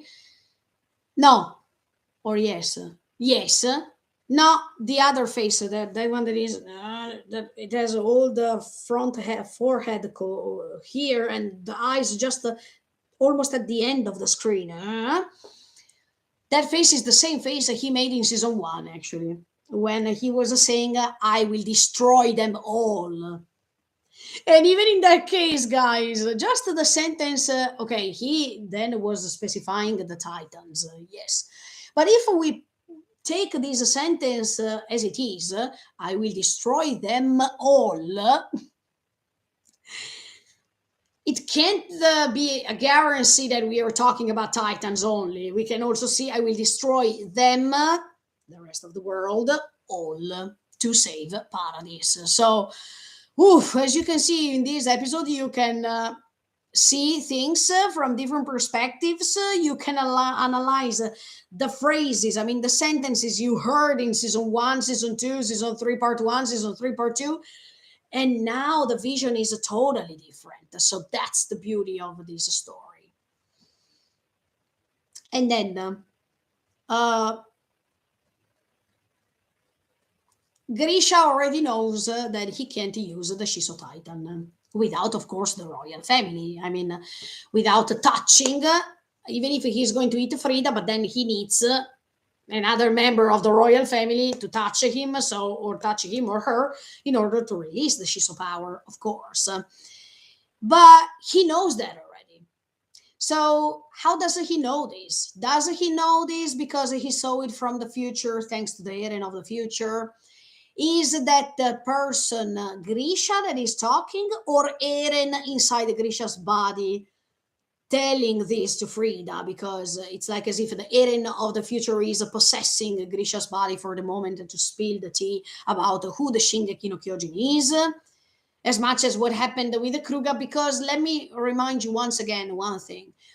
Even if Kruga, even if it seems that Kruga said, if you want to save Amikas, Armin, and all the others, just because he saw the memories of somebody else, that means Eren's memories. But when Kruga is saying sentences to Grisha like, you don't want to fight, you don't want to do anything, la la la, remember, this is your story. And now you have to finish it. That attitude that Kruga has in that moment is not Kruga. I think that's Eren Yeager talking to Grisha, because later when he's saying the same things to Grisha, he has the same intensity, the same attitude towards him, etc., etc., etc. So even in this case, is it Grisha spilling the tea to Frida regarding the Shingeki no Kyojin, or is that Eren? Or is Grisha, thanks to the memories from the future, that he saw these things? Or is Eren possessing Grisha's body, telling Frida this from the future? We don't know. But anyway, hmm, I think Grisha knew this already, also because when he talked to Dinah, he knew that Dinah was a member of the royal family. He knew that they were able to do what they could do, and that's why they praised Zeke so much at that time, because he knew that they needed a member of the royal family. So, yeah. Mm, and this is an option that I didn't tell you already. No, I told you yesterday, but just a few seconds. Maybe Grisha, by saying, I know that I will never be able to gain the Shiso power. Follow me, okay? He is guided by the Eren of the future. And he knows, thanks to frames that he can see, or thanks to this presence of the Eren of the future, that he has this plan to let Eren reach the other side of the ocean and to do everything that he has to do, because everything is already written. But at the same time, does Grisha in that moment, by knowing that he needs the member of the royal family, etc., etc., he also knows that Zeke is still on the other side of the ocean. So does he feel as if he's hoping one day that the Eren of the future, or that the tiny Eren he has in that present time, he is going to meet Zeke one day, and they are going to meet, and by meeting they can use the Shiso power for something good, even if later we know that this something good is turning into the rumbling, so it's not something good, of course. But at that time, Grisha was thinking something like this: that maybe if the two brothers can meet, they can activate the Shiso power, and they can restore Eldia for better. Yes, maybe he thought something like this. So, of course, he was keeping going on with this project too, because he was attaching, he was hanging himself on this hope that one day also Zeke could have been saved if he could meet Eren. So, yes, and that makes you understand in that case that Grisha has always thought about Zeke, that he knew that he left him over there, and he was doing everything he could to help him to find a person who could take Zeke back out from there. So, wow. Okay, but yes. So maybe he's hoping that one day, Eren, if Eren can meet Zeke, yeah, I'm doing this also for you, Zeke. I don't forget about you, Zeke. I'm doing this to save you too, Zeke. But Zeke doesn't know all this. And in fact, at the end of the episode, he understands. And then Grisha is talking about Kruga, is talking about, and the fact that he's saying, since the previous Shingeki no Kyojin, that Shingeki no Kyojin was going against everything. I mean, he was not obeying on others, and in fact, Kruga was not obeying on others. Actually, yeah, going even against the king, yes, because he was becoming a spy, and then he asked Grisha to do this mission to finish this mission that he started. So, and then he saw the memories, of course. I think even Grisha saw the memories of Kruga, definitely. As much as he can see the memories from the future, he can also see the memories of the previous owner. So, um, but this is great. Listen, guys, this detail is awesome. While Grisha is stopped over there, talking and revealing all these things, Eren that is moving forward next to him. Fantastic. Because, of course, even in this case, Grisha is stopped over there. He can't do what he will, we will see next. But the fact that you see Eren moving next to him and going straight, once again, the beauty of this story, because it's also thanks to symbols that you understand it. I mean, while Grisha will be stopped somehow, or he will refrain to do everything, no, don't worry, I will think about it.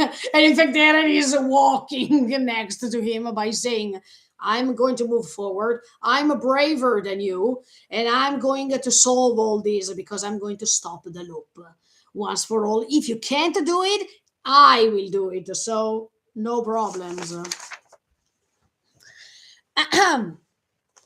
And then it's revealed this immense power that the Shingeki no Kyojin has. That means that he can see the memories of the future, that he can go back in time, but also the owner can see the memories of the future. So I'm telling you one thing that I thought that is a little bit atypical. We all know that the Eren of the future is guiding everything. I mean, that is controlling all the situation. But does this Eren from the future saw all these things from another Eren of the future? I mean, is there another Shingeki no Kyojin after Eren? After Eren Yeager, is there the possibility that there is another Shingeki no Kyojin? And that's why even from the memories of the future of this new owner of the Shingeki no Kyojin, he could see everything already that was happening, and he was trying to manage these things by going back to the past and remaking everything because everything was already written. It's like as if instead of going da da da, we go da, that is the owner of the Shingeki no Kyojin after Eren Yeager. Da da, Eren Yeager, bene, okay, let's control everything from the past da, da, da, da, da, da, da, da, because everything is written. I mean, can just Grisha see the memories of the future by seeing Eren of the future, or is even Eren Yeager who could see the memories of the future owner of the Shingeki no Kyojin? We still don't know who that person is, and if that person is what I think, that means Eren's baby boy. Wow, that is almost the same baby boy that we saw at the beginning of this episode, who's carried by a man who has the same shirt as Eren Yeager, and instead of Carla, we find Mikasa. And that boy is the new owner of Shingeki no Kyojin after him if he dies. Because, and this is just an idea, because as I was telling you, I don't think that after Eren's death things will change. Somehow people will make other mistakes. People in Paradise are not perfect, so of course there will be other wars in the future. Never say never, but at the same time, if the Eren Shiso Kyojin version, that is the thing we saw, come on, we saw it in the opening, that one. I finally made my mind. That's the Eren Shiso version. But if Eren Shiso version is destroyed, if you remember, even when Ymir was destroyed, she was split into 9 titans.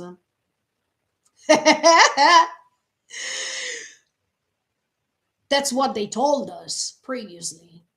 While they were narrating the story of Ymir, they said that Ymir, after she was defeated, she was split into 9 titans. With all the titans had different powers. Yes. So if Eren Shiso version Titan is defeated, will he be split in other 9 titans too? So this thing is not ended. It's not going to end anyway. So there will be another Yoroi Kyojin, Shingeki no Kyojin, Sensui no Kyojin, blah blah blah blah blah blah.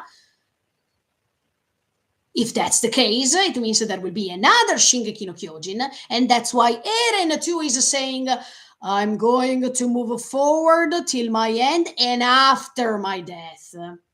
That means that after his death, there is somebody else carrying his memories so he can keep moving forward.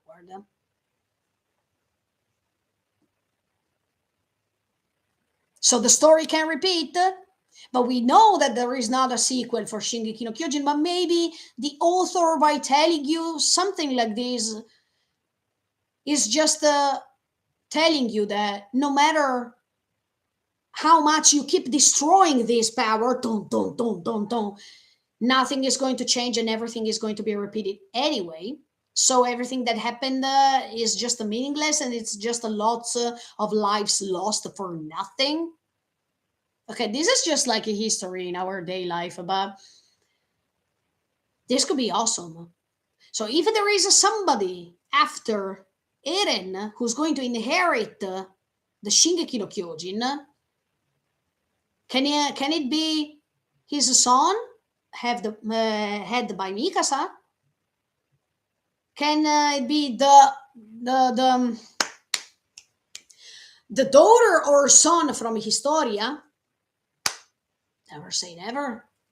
But definitely at this point, when we hear that the Shingeki no Kyojin can read the memories of the future, it means that even Eren Yeager could see the Eren Yeager who is manipulating Grisha could see something from the future of somebody else, because everything is a chain.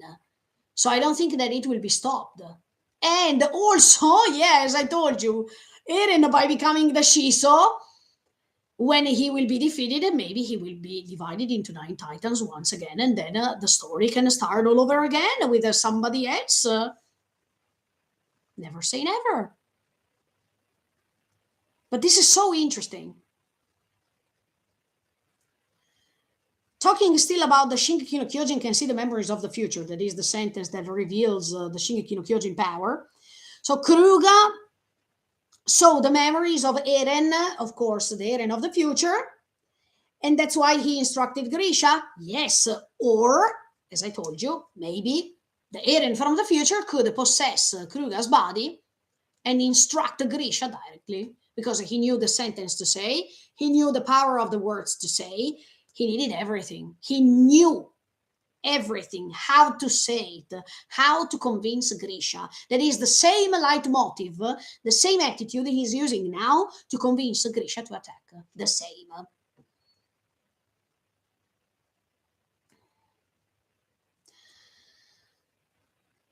And then another great detail, guys, the position of the three Jäger.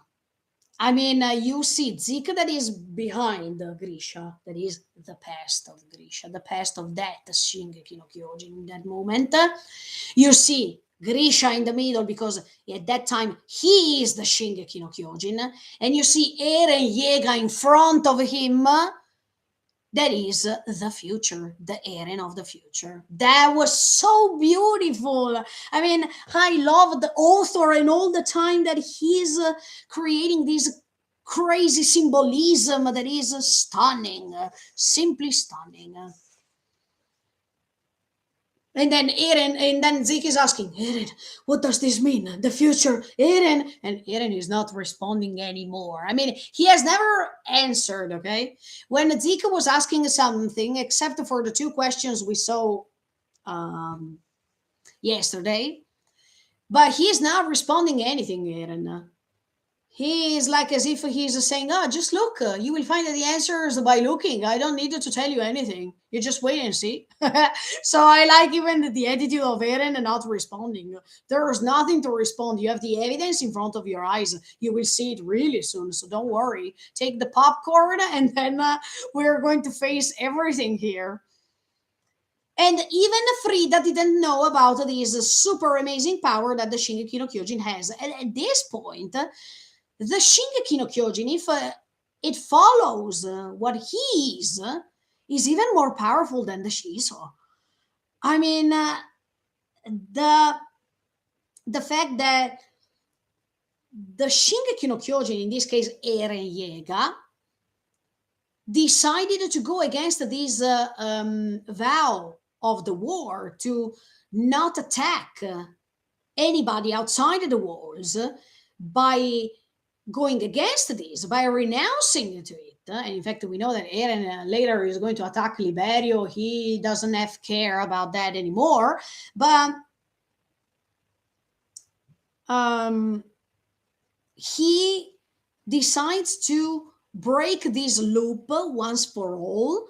And at this point, by doing this, he's regaining the freedom that was stolen from him. So the Shingeki no Kyojin, by doing this, is even greater than the Shiso, because the Shiso, by renouncing to attack,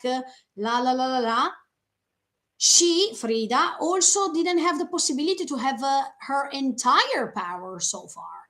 So she was limited. And this is something crazy if you think about that. So every Titan can be superior than the Shiso at that time, I'm thinking. Every Titan can be superior than her if he or she is rebelling to this vow. To renounce, to attack. Wow, if you think about that, that's super amazing. And then now it's time for Grisha to transform. I mean, that's the moment in which Grisha now has to fulfill his goal, or the goal of somebody else. That means the Eren of the future. The slow motion in this moment, guys, was simply amazing. I really loved that because, once again, thanks to the power of the slow motion, you can definitely feel that something wrong is about to happen, or something that is going to change things is about to happen. And once again, Grisha doesn't make it. I mean, he is going to renounce to transform. First of all, everything is from Eren's perspective now, Eren Yeager. Third time that he is refusing to be the Shingeki no Kyojin as it is. Eren is so disappointed because of this, because of course he had to go on with the project that that was already written, and he had to follow what the Eren from the future told him to do, but he refused to do so.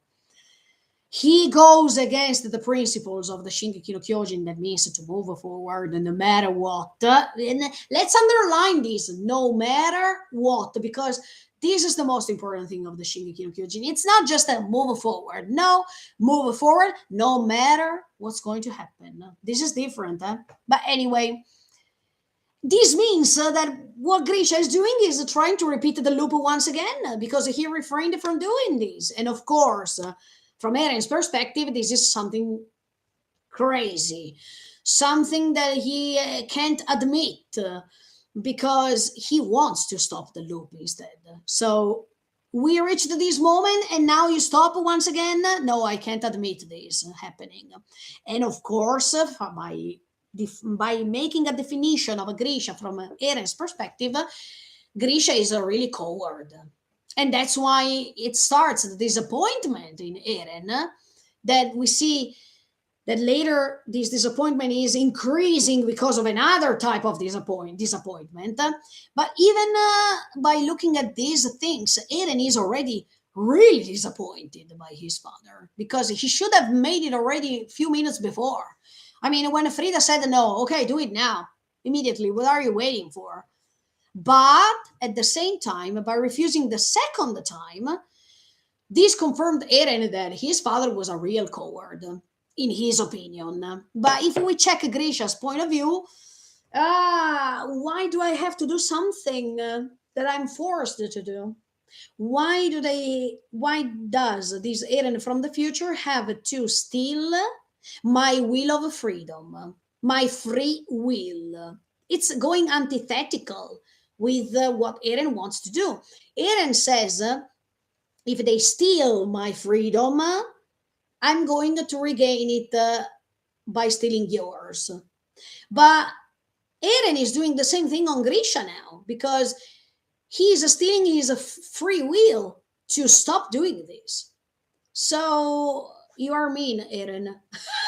If it's for you, it's okay. If it's for other people, no, it's not okay. But actually, yeah, he's forcing his father, imposing his will on him, and this is going against what he also says that is wrong to do. Um, so he is coward because uh, he's not saving his family. I mean, in Eren's opinion, Grisha is a coward because by doing this, he doesn't want to go with this project that he has, and he doesn't want to protect the people that Eren told him to save. So that's wrong for him. Then he prefers strangers instead of his family, and this is even worse for Eren because we all know that Eren wants to protect his dear people only, and the other who doesn't have care. Um, by looking at the future, Grisha, by looking at the future, maybe he wants to protect Eren by becoming the Shiso Titan version demon whatsoever that is going to become. So maybe by have already seen while even descending down the stairs, etc., all these things, or these just a few frames, he wants to protect him too from what he is going to become later. Um, then, from Eren's perspective, his profession, his job is more important than his family. Never in the world. Because by doing this, he accepts automatically what Frida said. That means it's better ignorance than truth. It's better if they perish all, who cares, etc., etc. You prefer your job instead of saving your family and the freedom of your family. From Eren's point of view, this is absolutely wrong. And then the fact that Grisha is not brave enough. He has never been. So he is just a connector between Kruga and Yega, because and Eren Yega, because he is not brave as much as the other two. And then the remorse Grisha has because of everything that happened so far is even bigger than his own will to attack. Or the will to move forward as a Shingeki no Kyojin.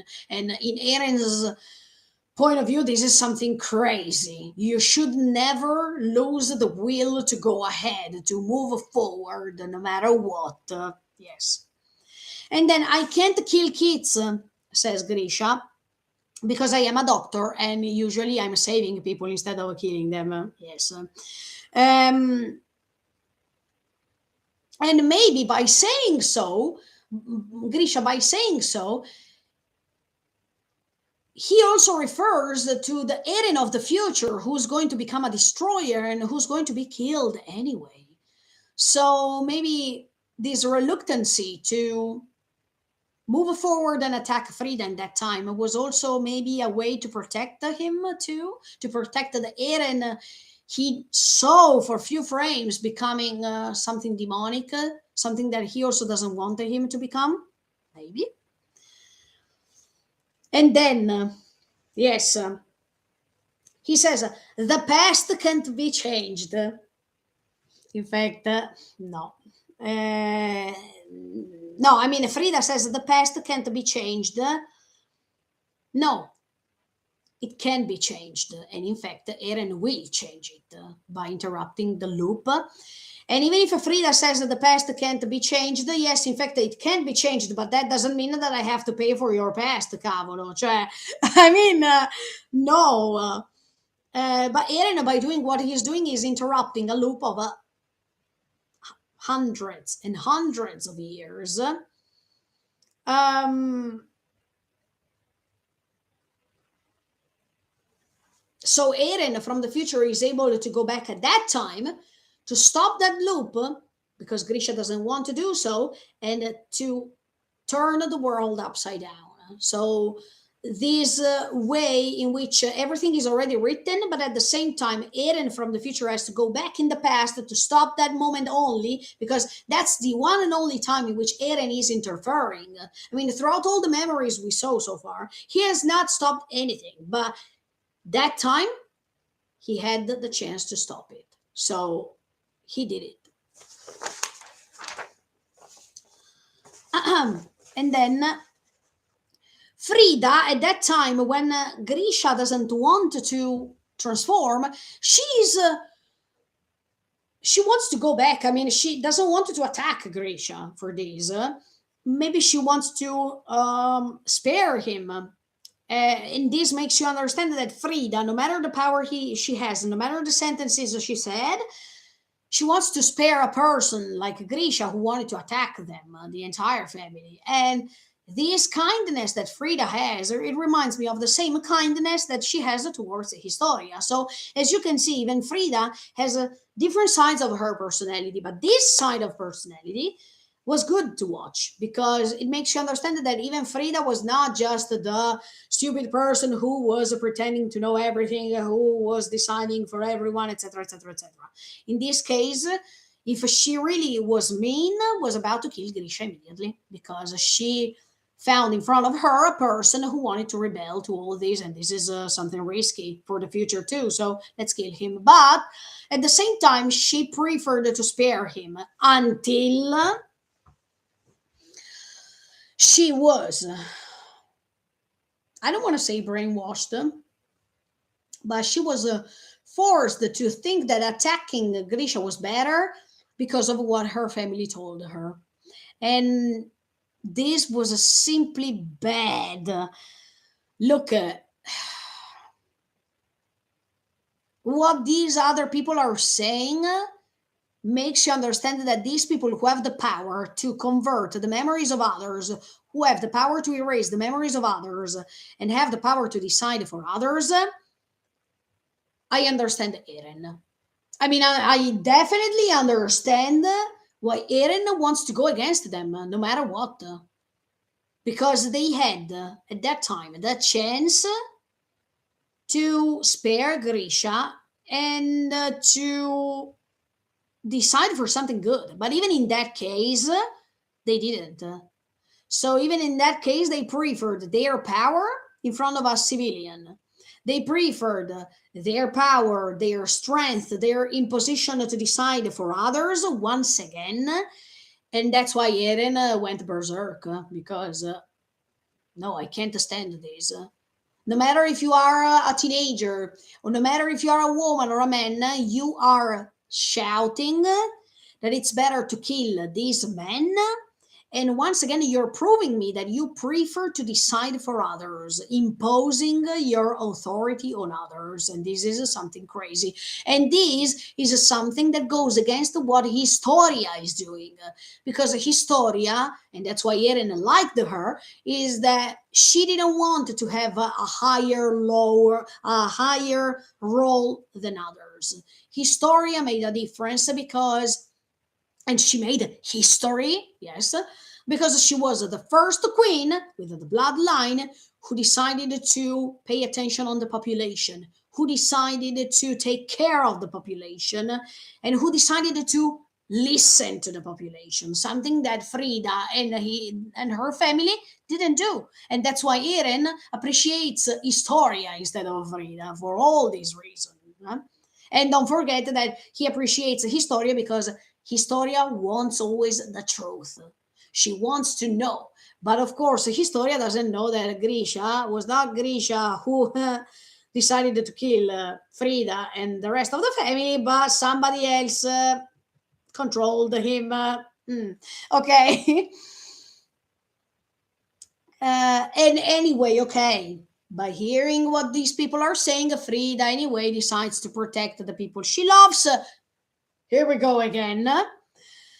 Um, and it's a little bit incoherent at this point because she said that Grisha, who wanted to protect his family, who was about to be attacked, no, no, no, we can't do it because we have to go ahead with this project. We have to let them pay for it. But now that she finds in a difficult situation, she wants to protect the people she loves too. So why Grisha no and you yes? So just because of the power you have, that's unfair.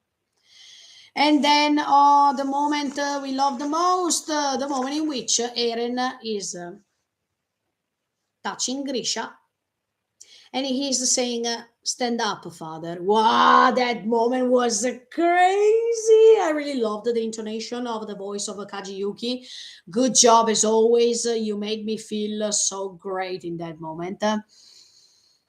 Once again, Grisha hears, sorry, his voice, but he can't see him. I'm pretty sure it's just like it's like when Eren was talking into his ear, as if he was indoctrinate him, brainwashing him, touching the weakest points of Grisha because he knows what was painful for him.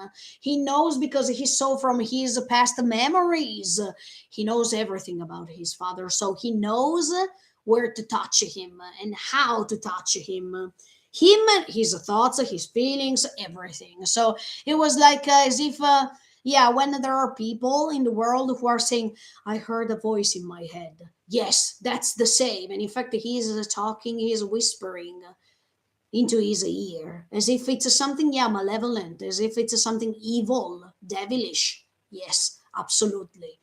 But and it's like yeah, sort of a temptation because while doing this, you see the eyes of Grisha um, opening in the worst way and he's hearing and is that his consciousness or is that the Eren of the future does he have to go ahead with this or not should I follow him or not this confusion that Grisha is having in his mind at that time is priceless but at the same time I think that he can't see Eren because otherwise he would have turned his head.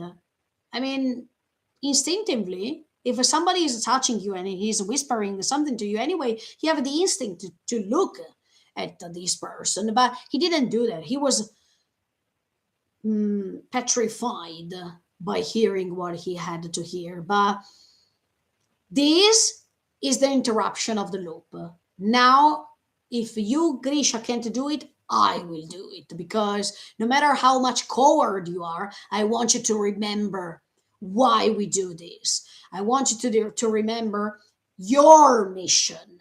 So you have to take the responsibility of it because you decided to go out from the walls that day and you decided to cause everything till now. So you can't go back. You can't take a step back from your responsibility, from your duty.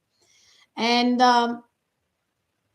he, of course, Eren is convincing him, as I told you, by touching his weak points. Faye, Dinah, Kuruga, all the people who died because of him, Grice, who died because of him too.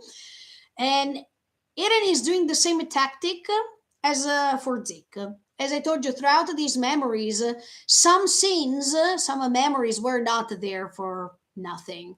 They were not there because they were a coincidence. Even for Zeke, Eren chose the memories in which we see that he could touch Zeke's weak points because he knows how Zeke was, thanks to the memories of his father.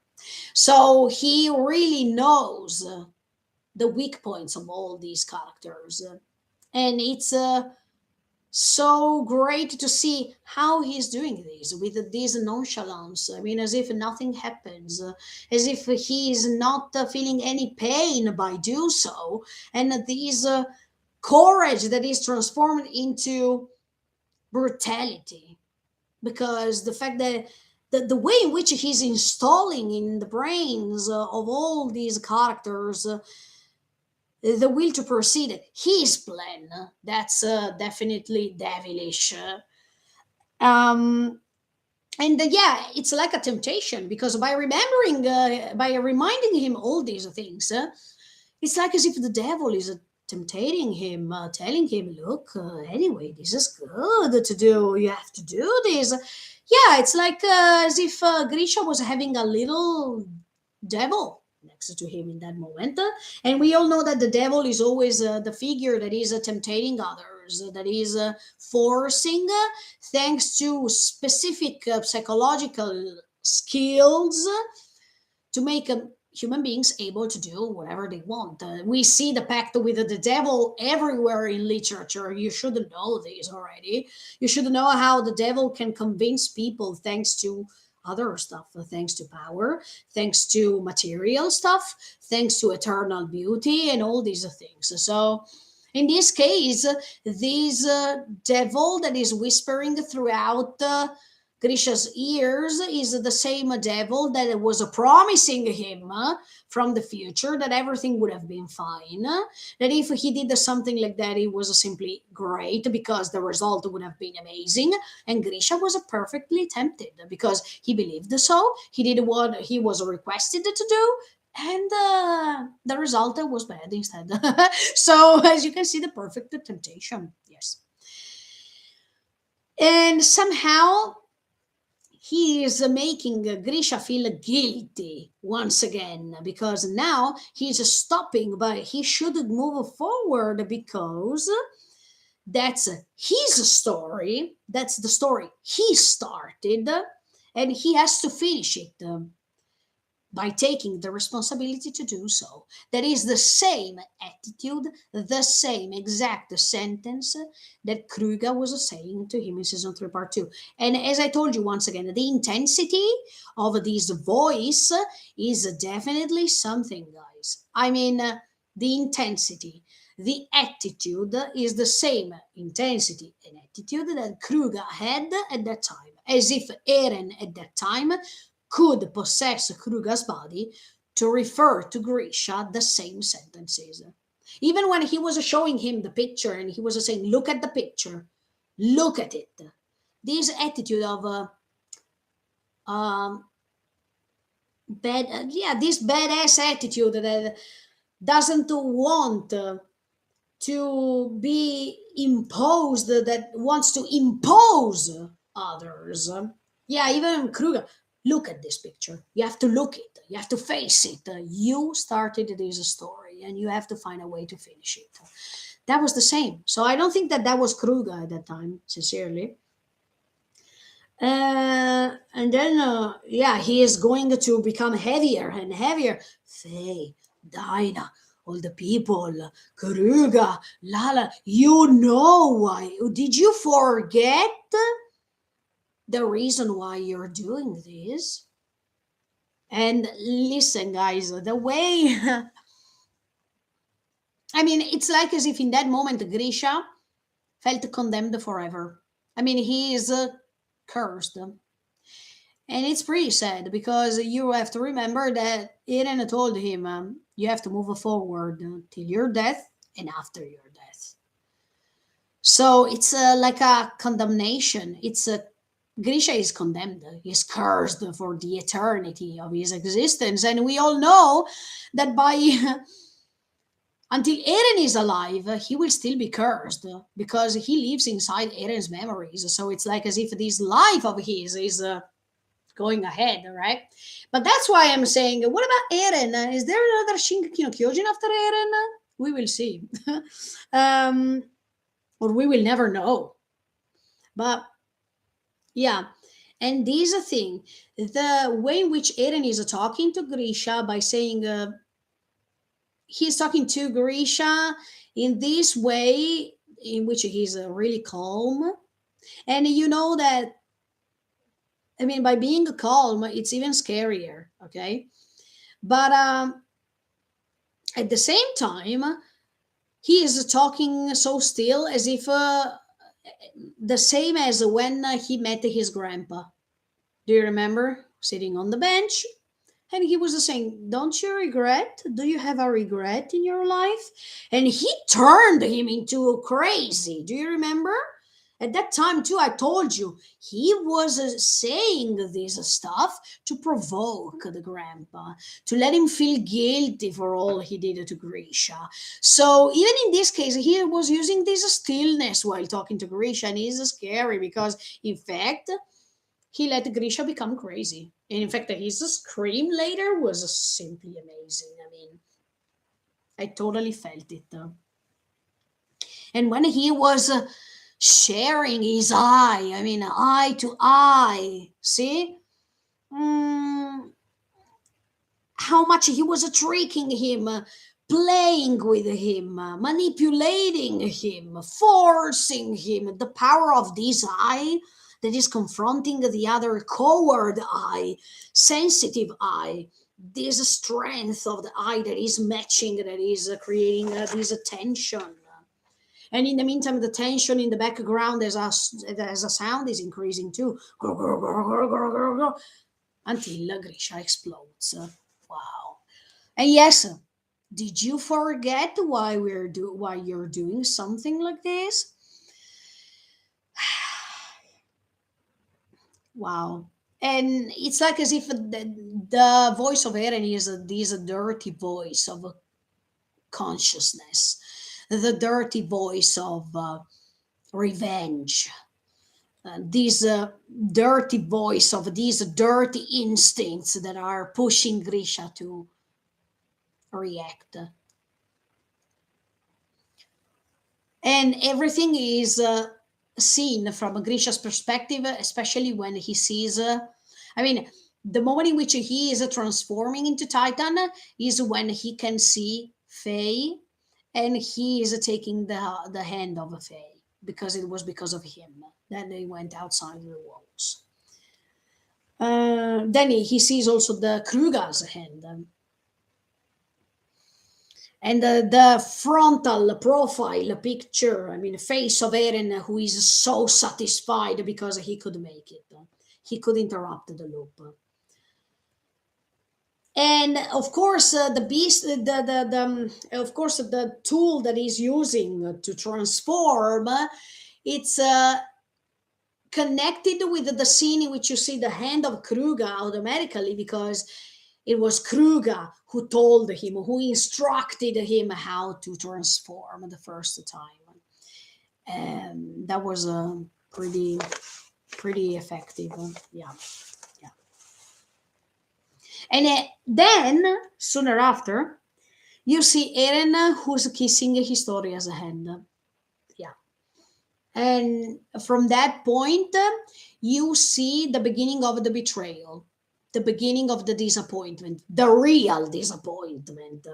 I already told you that Eren is already disappointed by Grisha because he didn't decide to transform when it was the time to transform, etc., etc.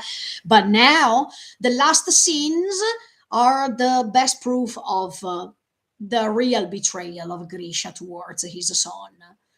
And we will see. Okay, then there are some scenes in the middle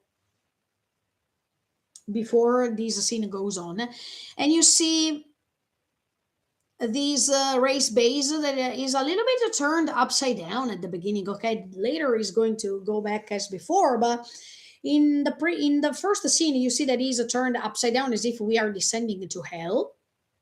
Oh yeah. And I want to open a bracket. You all know that hell is portrayed most of the times not by flames, not by fire and whatsoever. That is the usual representation, but it's also represented as ice and a place that is frozen. In fact, I just quote one author, Dante, with the Divine Comedy, in which Dante, when he is descending to hell, deep hell, and he's meeting Lucifer, Lucifer is surrounded by ice, he's not surrounded by flames. So this race base is the starting point of the destruction that is coming later. And it's once again, we are underground. That is a typical way to represent hell in general, or the place in which the devil lives. And then you see all these race families members all killed except for Rod, because you know that Rod could escape from there. But you see how the chaos is going to reign really, really soon. And there is one thing that here it's another way to show you that Eren is not the demon only. So for all the people who believe that Eren is a demon and that's it, you are wrong, because even in this case, Eren, by having inducted Grisha to kill the Race family and to interrupt the loop, you see immediately after that he's making a sad face. He is making a face as if he knows that he caused the pain. He knows that he killed even kids. He knows that. But at the same, and that's why he feels really sad and he feels regretful for this. But at the same time, he had to do so because the people he loves are more important than anybody else, are more important than the entire world. And it's like as if that face of Eren makes you understand that he also knows that he is cursed by all his thoughts, by all his actions. He knows, he's well aware of that. But at the same time, he also knows that he's cursed because he's still living in this cruel world.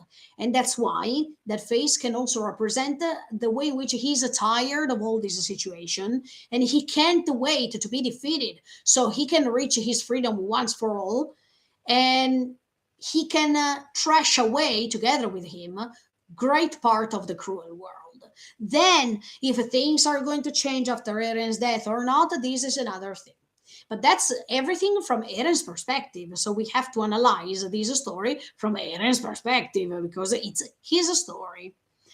But definitely, when he sees that massacre and he's making that face, he knows that he's stuck into this curse. He knows that he made something wrong, and he feels sad for this. So this makes you understand that Eren is not just the bad one.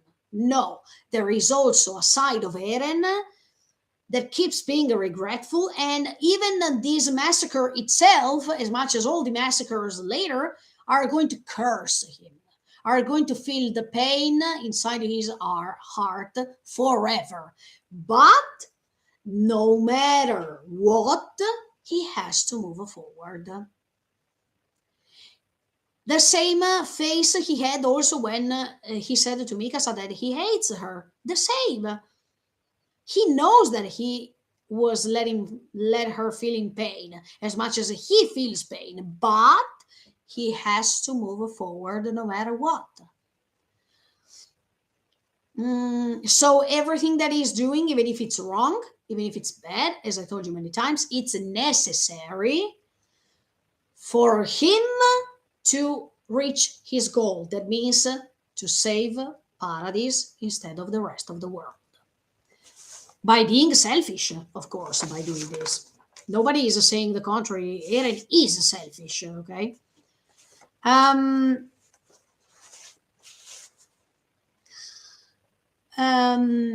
then Grisha and the loss of his mind. I wanted to praise Grisha's voice actor. He is so great. And I searched about him a little bit. I know that Shingeki no Kyojin is the only Japanese anime that he was making the dub. But I want to praise him because he really made it. I think that these voice acting people are contributing to create a masterpiece like Shingeki no Kyojin. So it's also thanks to them that we can definitely feel the feelings of the characters, that we can immerse ourselves in their personality, in their psychology, in their regrets, in their thoughts. So Grisha's voice acting was simply stunning, and I wanted to praise him also because I already praised him in season 4 part 1 when we discovered everything that happened to Zeke. But sincerely, in this episode he made it 100%. He was the protagonist of this episode, and the way he was screaming, and these screams, they were connected with the movements of the body of a person who lost his mind totally, who knew that he was becoming even sinful than before, that how can I go back to my home if there is still a home? But how can I go back to my family like this? I feel dirty. I feel that my consciousness was raped in that moment. So the way in which Grisha was portrayed here is super amazing, and the voice was priceless. So good job. But then, guys, even worse because I mean things are getting worse because Grisha is screaming, Eren, I killed all the kids. I killed them all. Are you happy now? That was, oh, is this what you wanted? And from that, you understand that Grisha made everything because he was suggested by the memories of the future. That's the confirmation you have. And this was simply crazy because you have in front of your eyes the evidence that Grisha was always being a victim of everything. And when he says, are you happy now? Number one, option one, Grisha made everything to make him become happy. He was thinking about the happiness of his son. And if the happiness of his son was even to go against his own principles, he did it. And this is a reflection of how much love, trust, and stuff like this can even push you doing things you didn't even have imagined to do, or the way in which this time Grisha was preferring the trust that he gave to this son from the future. And once again, by being his son, he decided to follow him. He decided to trust him because that was his son. And number two, how this love, trust can take you to the wrong path, can take you to being the partner in crime, to have created what's coming next. That is something abominous.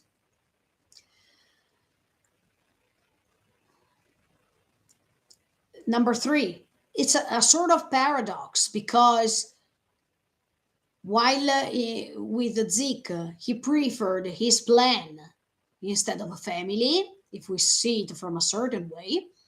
In this case, he preferred to trust his family instead of his plan and follow what the family, in this case, his future sons, told him, but it was wrong too. So it's like as if no matter how Grisha behaves, everything is turning in the worst way. Poor Grisha in this case. And then he sacrificed his principles by saying, are you happy now? He sacrificed his principles for his also for his ideals, because you have to remember that Grisha wanted the restoration of Eldia, and he thought, look, my son from the future is coming to me telling me that if I do this we can reach the restoration of Eldia. But he was tricked by this, and he was believing in this son But this son tricked him. He thought that he was doing something good, but it was something really bad instead. What a mess. And then when he's asking, is this what you wanted? The answer is yes.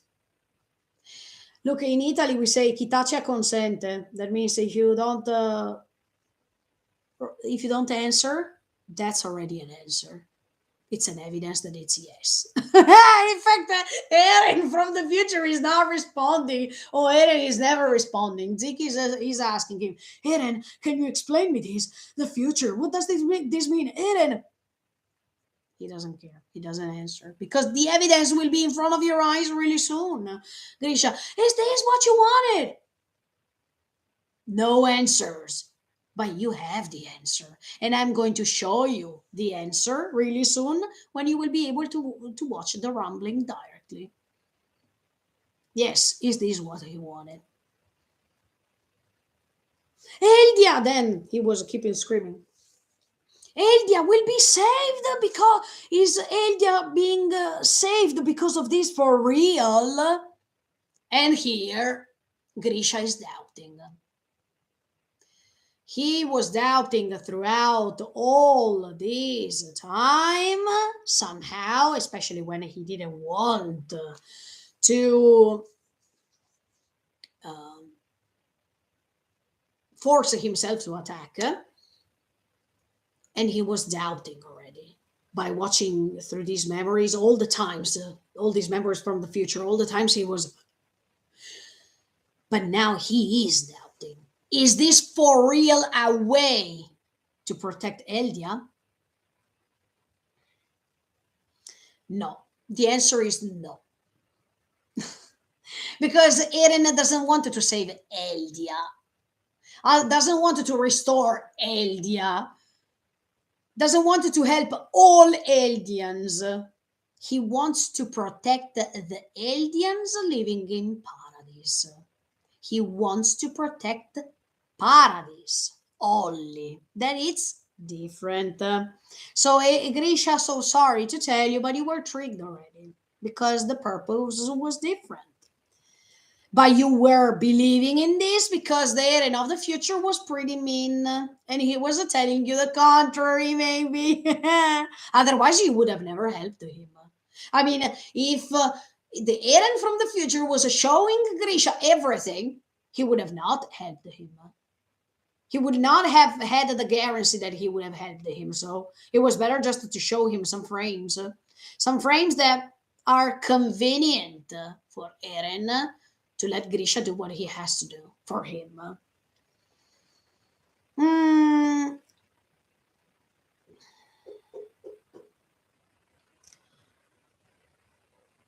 So even when Grisha is saying, "Oh, now show me if the walls are really be broken. Show me if Carla can be saved or not," and all these things. No, he will not show you this because if he showed you since the beginning this, you would have not helped him. And even later, he doesn't want to show you this because now you're no more useful for him. I mean, Eren used the Grisha till that moment. That was enough. He reached his goal to kill the Race family so he could gain the Shiso. And then Grisha could have gave him the Shiso. That was enough. But now you end your role, Grisha, so you're no more useful to him. So there is no way that he's going to show you anything. You did what you were supposed to do. That was enough. Thank you. But now you're useless. So you don't need. I don't need you anymore. This is pretty sad, of course. Or he's asking, "Tell me when this thing is going to happen." The next day. The next day. So, I mean, the next morning. So it's happening really soon. But yeah, if we have to check this moment on a meaningful side, Eren is really bad. Eren is using Grisha. Eren is projecting everything. Eren doesn't need Grisha anymore, so he doesn't show him anything anymore from his will, of course. Um, so he was a very bad son who didn't know what love was because he was using his father, who didn't know what respect was because he was disrespectful with him, who didn't know what sensitivity was because there's no sensitivity here. But I also wanted to share with you another option, another way to see Eren.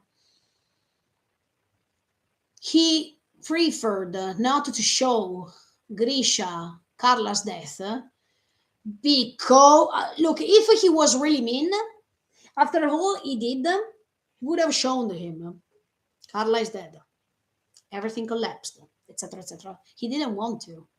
So I still believe that Eren has a heart, and I still believe that when he was making that sad face inside the race base after he did what he did to his father, by making that face, he was also feeling guilty because he was forcing his father to do something bad. Because he was forcing that the family member of his that was also a part of the family he had and a part of that happiness he had while he was living in Shiganshina. And he's feeling bad anyway. It's impossible that Eren doesn't feel bad for all that he's doing. How is it possible?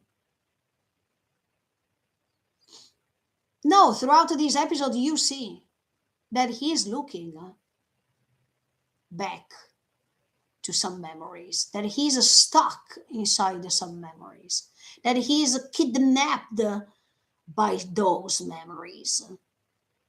And if a person doesn't care anymore, if a person is so devilish that he doesn't feel anything about it, he will not make those facial expressions. That's why I don't feel that Eren is bad, that Eren is mean only. He is having these revengeful thoughts. He is the reflection of the cruel world. But we don't have to forget what Kenny said. Everyone is a slave of something. And of course, Eren is not different from the rest of the world. Even Eren is a slave of something. That's how it goes. But that doesn't mean that he doesn't have a heart. I'm pretty sure that he regrets to have behaved so badly with his father, to have behaved so badly with Mikasa when he said that he hates her, that he behaved so wrongly with Armin too, that he put his friends in danger throughout all this time because it was his fault. It was his fault that many people died. It was his fault that Armin was put in danger against the Colossal in season 3, part 2, that he was put in danger when he was almost caught, but then he sacrificed himself to protect him. I mean, Eren knows what he did. He's conscious about what he did. He is not doing things like this without even knowing and without caring. No, he knows. But the story is written already, and he can't modify it. Also, the fact that the world has to change somehow. And I repeat you this, I admire his courage because nobody else could have done the same. Nobody else would have put himself or herself in his position to do something like that. And you need guts for that. You definitely need guts. He, by getting in touch with the power he had, by sacrificing himself, he is a victim of himself, not just the victim of the system. He is also a victim of himself. And he knows that. That's why he's ready to die, because Eren knows that he will die, maybe because he saw it from the memories of the future Shingeki no Kyojin. Maybe. He has to move forward till his head, till his death, and after his death. So maybe he was well aware of his death because he saw it from the memories of the future of somebody else. But he knows that he will die. But by dying, he wants to embody all the pain, all the suffering, all the frustration, all the discrimination, all the revengeful thoughts, all the massacres of 2000 years. So he is becoming the result of what the rest of the world made. And now, look, the rest of the world, you made all this stuff. Now I'm going to embody all this, and then you're going to face it. Enjoy. We didn't enjoy for 2000 years. Now it's time for you to enjoy all these compressed 2000 years into one titan, that is the Shiso Titan. Like a wave, like a tsunami, enjoy it. Look, at this point, Eren blows my mind because I like how badass he is by thinking something like this, by wanting to transform himself into the perfect description of all the evil things that were compressed inside the three walls for 2000 years. All the hatred, all the pain, all the suffering, all the massacres, all the negative memories that were erased, but they are no more erased because thanks to those books that were written and they were spread thanks to Historia. Thank you. Now also Paradis knows what's going on the other side of the world, the ocean. Sorry. So I like Eren because he has the guts to uh, stream this wave that are the millions of colossal, that is the consequence of what the rest of the world made to them. So it's karma. It's a pure karma. If you do something bad to me, later this bad thing is coming back to you somehow. And that somehow is the rumbling. Here you go. This is exactly proportionated to all that these Paradise people for 2000 years felt. So now, here you go. Now I'm going to show you everything.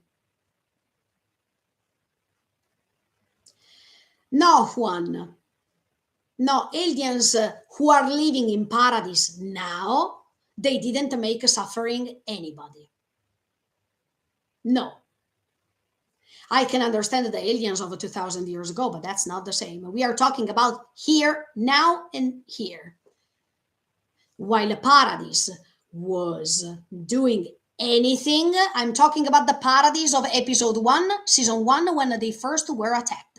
They were not attacking anybody. They were not making anything harmful to the rest of the world, while the rest of the world were still thinking that they were Akuma, that they had to be massacred, that they had to be destroyed, etc., etc., etc. So no, this is not true. We don't have to pay attention of what happened 2000 years before. We have to pay attention on Eren's point of view, because he wants to save the Paradise of now, not the Paradise of 2000 years ago. And the Paradise of now didn't do anything wrong to the rest of the world. And the present time matters, not the past. Here and now. And then I'm going ahead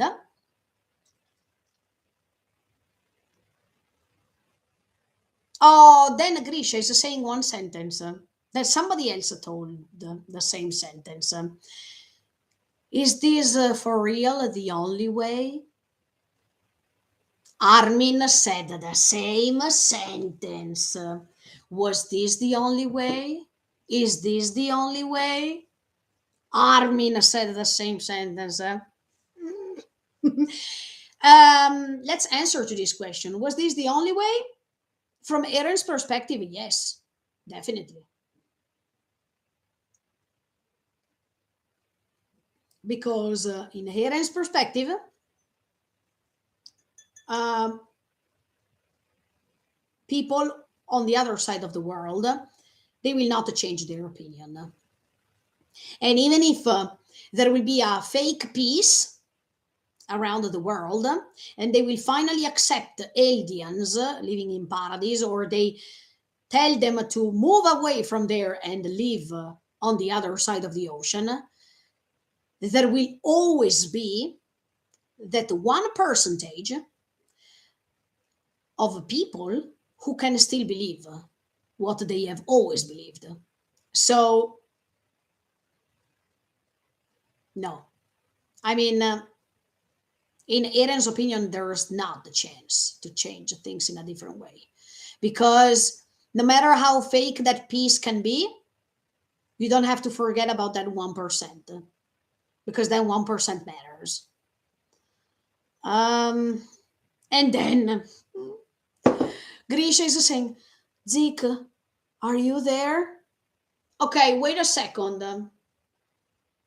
I can see this scene in two different visions. I mean, I have two different opinions. When he's saying, Zeke, are you there? And he is looking down. So he is not seeing the fact that Zeke is in front of him. Or maybe he can sense him.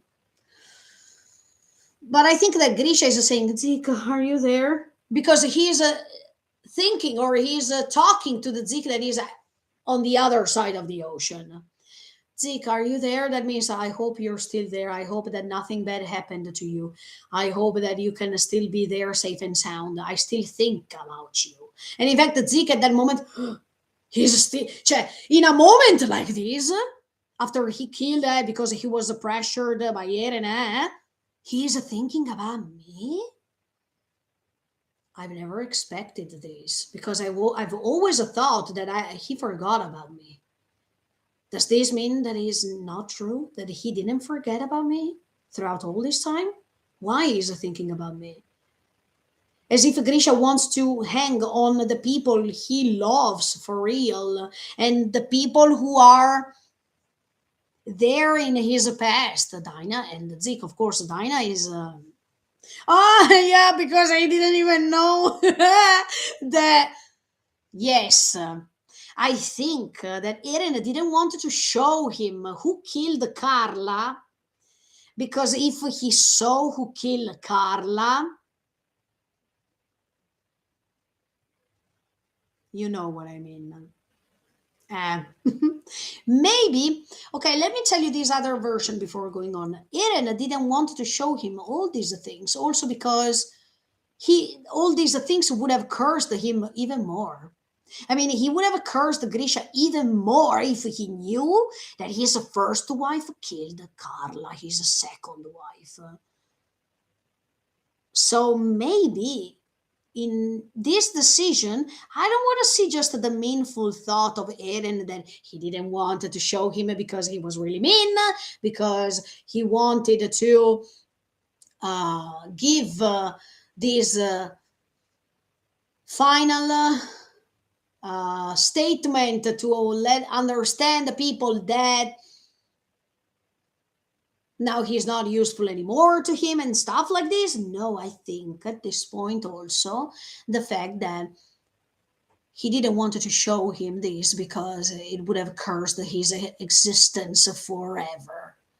So it was even better not to show him this. And this makes you understand that Eren, in this way to see Eren, he's still sensitive, and he's not wanted to push so hard this. And that's why maybe he feels even betrayed more.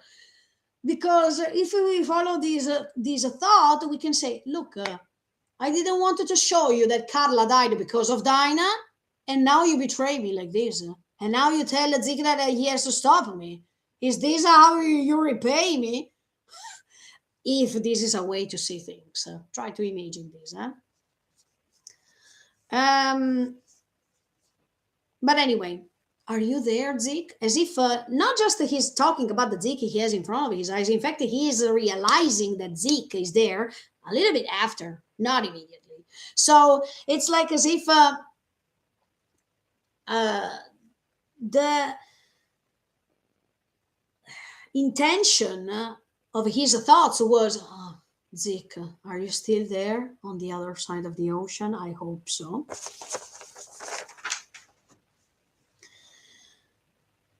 And maybe Grisha is seeing Zeke because he has the ability to go back in that moment, to be there.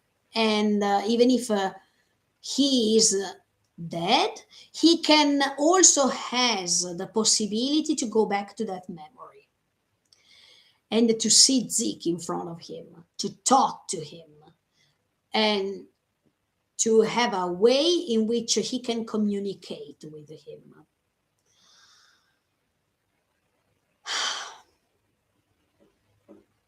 Also, because the future is already written, so he can't change it, but he knows, maybe Grisha, thanks to Eren's memories from the future, he also knows what's Zeke's plan. And he's saying to him, no, your plan will not be fulfilled. Eren's plan will.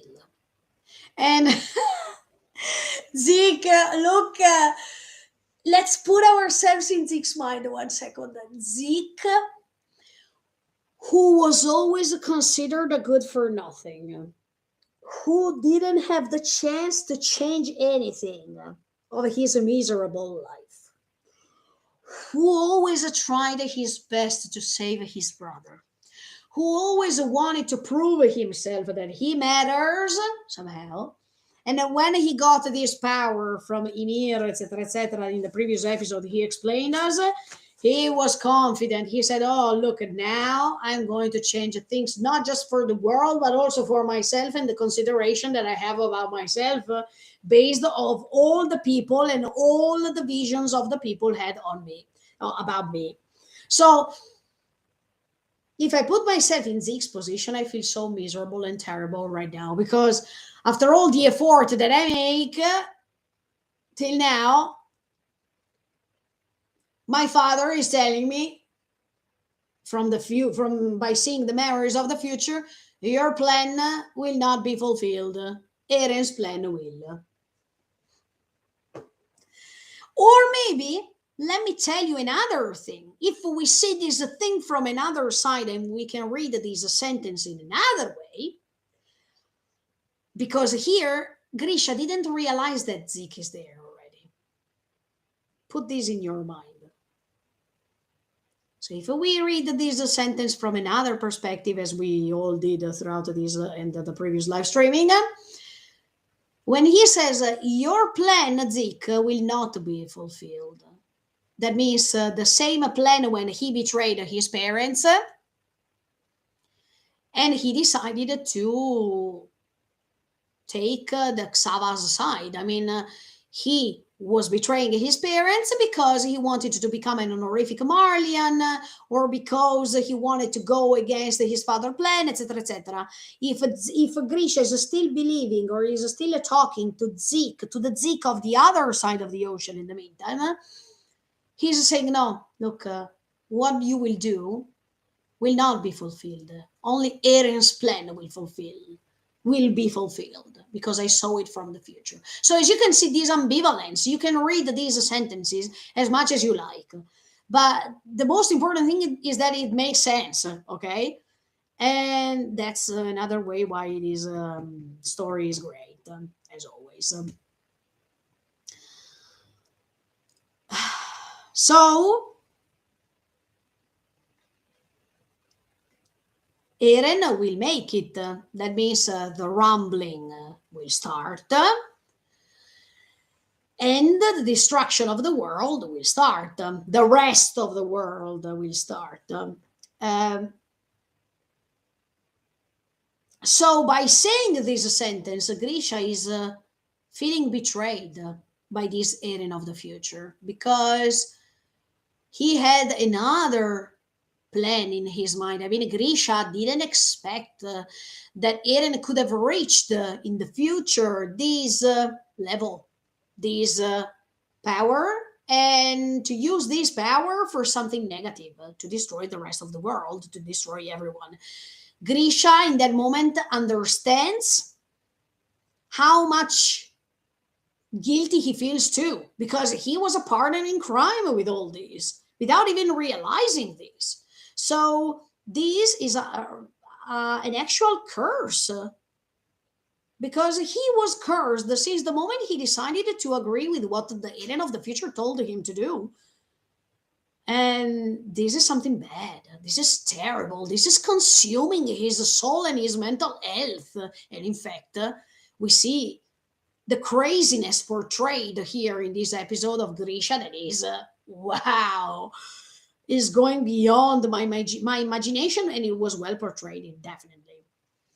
Mm, and then he's seeing Zeke. And in fact, he's saying, Zeke, is that you for real? He's seeing the same bearded man that in the previous scene when he saw him, he said, no, come on. He has a beard, that man. It's impossible that Zeke has the beard like that. But now he has this answer. I say sorry to you. I'm sorry. I was a terrible father. The same sentence that he said to Kruga. Yes. I made you suffer a lot. What does this mean? Once again, was that Grisha who behaved wrongly with Zeke on purpose because he was mean at that time? Or it was Eren coming from the future to tell him to behave wrongly with Zeke because the future was already written, and by behaving wrong with Zeke, he would have betrayed him, he could have reached the Kruga, and he could have reached the Paradise too, etc., etc., etc. Anyway, he made him suffer a lot, yes. But was that on purpose, or because it was his just meaningful nature at that time? I love you. That was fantastic. I would have liked to spend more time with you. These are all the sentences that Zeke wanted to hear. I mean, he spent an entire life by not hearing them. And now that we are reaching the end, he could have had the chance to hear all the sentences he really wanted to hear. Plus, he was also hugged. That is the highest representation of love between a father and son. And that was also the thing he always desired to receive. It was from his mother, he was from his father, it doesn't matter. He has always wanted to be hugged, to feel the love and affection from his parents. And that moment was the epiphany, was the moment in which he could feel everything in an instant, but that whole that can be felt in 1 second. And once again, this extension of time that is so powerful, because in few seconds, okay, he could feel all the love he couldn't feel for years. And this was, oh, if I think about that too, I'm going to cry, because, oh no. So if I put myself in Zeke's position, I feel invested by all these feelings once for all, once in a time, and it's like as if I'm losing my mind. And in fact, I mean, Zeke's face, he can't even understand what's going on. He can't even manage all these feelings once in a time. They are too many, too many. And he is reaching a certain level, a certain point, until or he feels so against his father, against. He doesn't want to believe until this moment in which even his eye is breaking this wall that he was putting in front of his father. And by being invested by this wave of positive feelings, he couldn't handle it. He couldn't manage the way to push them away because of his conviction. So that was the final time in which he could believe those feelings. He could feel them, he could accept them, he could treasure them. And I feel Zeke in this moment. I talked bad about Zeke previously. I told him I wait until Levi is going to cut your head. I still believe so. I mean, I still believe that Levi will not break the promise. But that moment was really touching, and I felt it. And I understand that Zeke had all his conviction flown away, as for Gabi, when she was so convinced till the end of time, until she had the proof that she was wrong. So Zeke spent his entire life to hate his father for nothing. Zeke created in his head lots of thoughts and conviction for nothing. He wasted an entire life believing in something that didn't exist. And believe me, this is tragic, for real. It's as much as Grisha, because Grisha, throughout his existence, was convinced, or especially in the end of his life, he was convinced that this son from the future was showing him all these good things. And he was convinced that he was doing the right thing until he discovers that everything he did was simply wrong, that he wasted his life by doing things that were wrong. Look, and at this point, I'm also happy for Zeke, because now Zeke can rest in peace. I mean, when he will end his life, he will not end his life by still having this conviction, by still being sure that Grisha didn't care about him, or by thinking that Grisha lost his affection on him, that he forgot about him. No, now when Zeke, because I think that he will not survive, but when Zeke will die, he will finally rest in peace, because he has now all the answers he needs. And this was so beautiful. I mean, the choice of the author to end Zeke's pain, Zeke's suffering, Zeke's envy towards other kids at that time, or even through the memories. While he was checking, he was always saying, Grisha, I'm happy for you, but you forgot me. I mean, you decided to forget your family, and now you're having fun with your new family. No, all this is trashed away by the evidence. And good job, Isayama. That was really nice.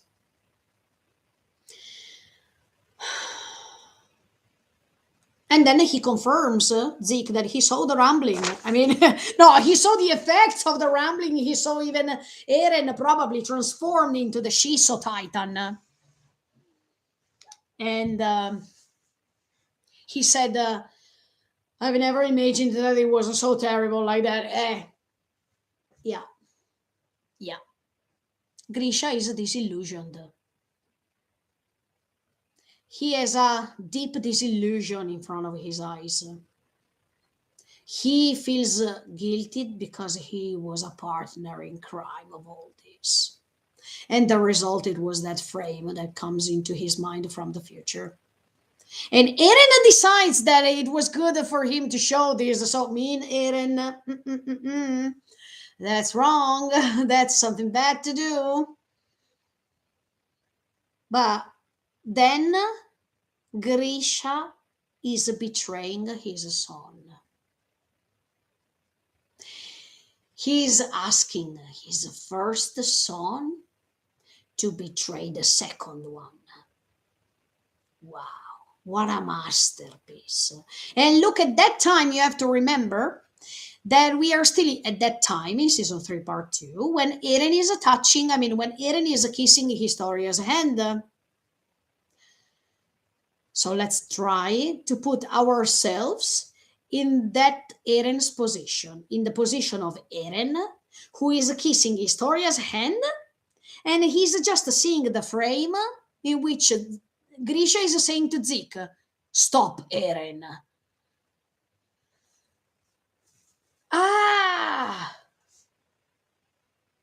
If that Eren of season 3, part 2 saw just that frame, of course he turned into something terrible. First of all, how can you try to stop me if I am who I am, because I was born like this? Second of all, once again, you try to stop me as much as when I was a baby boy. And I saw from your memories that even if I was a baby boy, I wanted to walk a little bit. You tried to stop me every time. Once again, you try to stop me. Third, you wanted to stop the Shingeki no Kyojin? Father, what are you doing?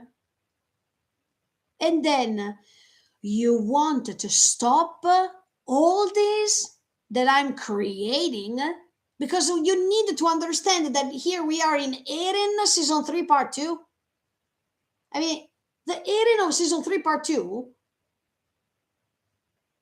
is about to approach freedom in his mind, but by seeing this scene, he understands that there is Zeke who is adult. That means that he's on the other side of the ocean. And Grisha, who is asking Zeke to stop Eren, you wanted to stop my freedom?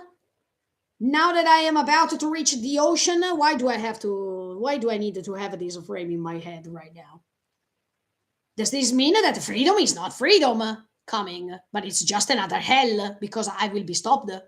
We will be stopped by being free. So we have to think with the mind of the Eren of season 3 part 2 right now. When he sees this frame, did he see also that he suggested Grisha to kill the Race family? I have to go back and check that those frames like that. But let's put ourselves in his position, because it means, and that's why in season 3 part 2, when they reach the ocean, they are all smiling except for Eren, because Eren already saw that frame that after the ocean there is not freedom. After the ocean there is something terrible. And when he says, if we will kill all the enemy, if we will kill the enemies, all the enemies over there, we will be free. I don't think so. I don't think so.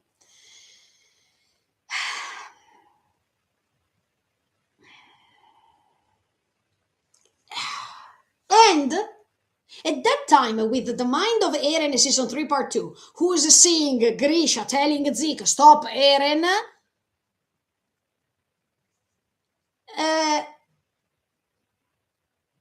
another betrayal. I mean, after Annie's betrayal, after Reiner's betrayal, after Bertolt's betrayal, should I put even Grisha's betrayal, my father's betrayal? So I was betrayed by not by just my best friends or comrades, but was I betrayed even by my father? You know, for Eren, how much painful it was, the Reiner's betrayal. You all know that. So the consequence was to transform, even if the tears were going up like this while he was descending. Remember that even in that case, Eren was descending in order to transform, and the tears were flying up. Also, that means that that was an anticipation of what he was doing even now. Betrayed once again, went berserk, and kill as much as he did for Reiner. Betrayals for Eren are the key of the story, the key of everything, the key, once again, the key. And in that key, you see that he saw the books with the picture of Dinah and Zeke. Thanks to the key. Always the key. Do you understand what I mean?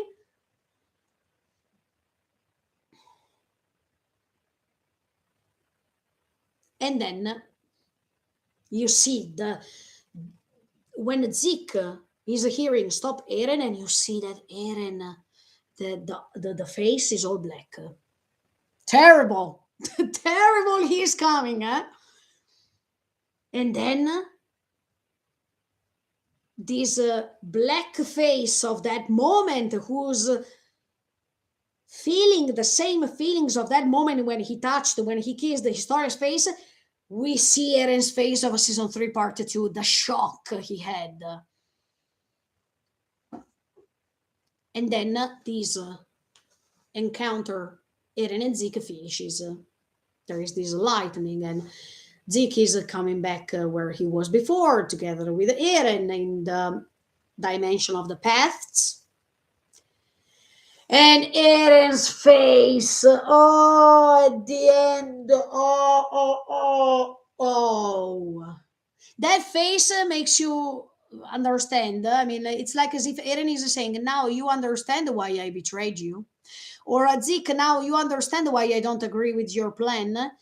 Now, Zeke, you understand why we are not the same. Zeke, now you understand why I don't care about you and I hope to finish you instead. Or, Zeke, do you understand now that no matter what you're doing, everything is pointless because my plan will survive and not yours? Zeke, do you understand that from now on the chaos will be created because after I saw all this, how am I supposed to react to this? So I loved that superiority that Eren has in that moment, such a badass in that moment that he's looking from top to bottom. While, if you remember, when Zeke arrived and he said, leave everything to your big brother, he was on the top of the walls. And he was looking from top to bottom and Eren was down. But now everything is turning upside down once again. And now Eren is standing and he's looking down on him. And he's over there shocked. So I like all these contrasts, these contrapositions, these karma that is ruling every time to create events, no matter the fact that the destiny is already written, but these back and forth, and you don't know how to handle this because you don't even know what I'm looking now. Will be confirmed even later, or should I wait before giving us a thought? Because later, after 10 episodes, maybe I'm going to regret them. So this story blows my mind because of this, because we are not sure until the end, or maybe even after the death. I mean, after the end, we are not sure. Should we stay on his side, her side, their side, blah, blah, blah, blah. Who was right here? Who was wrong? Who was mean? Who was good? We will never know until we reach the end of the story at this point. And maybe we will not even know if it's an open ending, okay? Because as I was telling you before in this live streaming, if there is a future Shingeki no Kyojin, the story will repeat anyway. After the Shiso Titan of Eren, we needed to understand what's going to happen. If by defeating this Shiso, the nine titans will be formed once again, or will be inherited by other nine people once again, or not. Eren keeps saying, I will move forward till my end and after my end. So if Grisha had to move forward till his death and after his death, we all know that after his death, somebody else arrived. Somebody else inherited the Shingeki no Kyojin, that is Eren Yeager. But who's coming after Eren Yeager?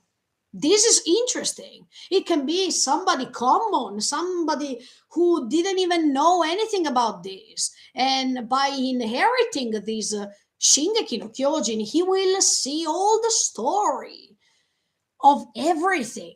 So this is interesting. No matter if there is a sequel or not, okay, there will not be a sequel because Isayama said that, but we can guess. We can guess what's coming later.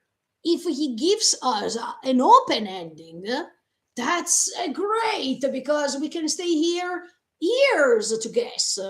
We can stay here hours and hours to say, oh, look, it could be this, it could be that. Who knows? Those 8 extra pages are essential at this point because we know after his death, if this power of the Shiso is divided into 9 titans as much as what happened to Ymir. That Ymir was divided into 9 titans after her death. So just somebody inherited those powers somehow. So is this going to happen once again? Let's see. Let's wait to the 8 extra pages. But this now blows my mind because these can confirm somehow my thoughts by saying that no matter Eren, if you died or not, you were searching, you were a slave of your freedom, slave freedom. This is an antithetical statement.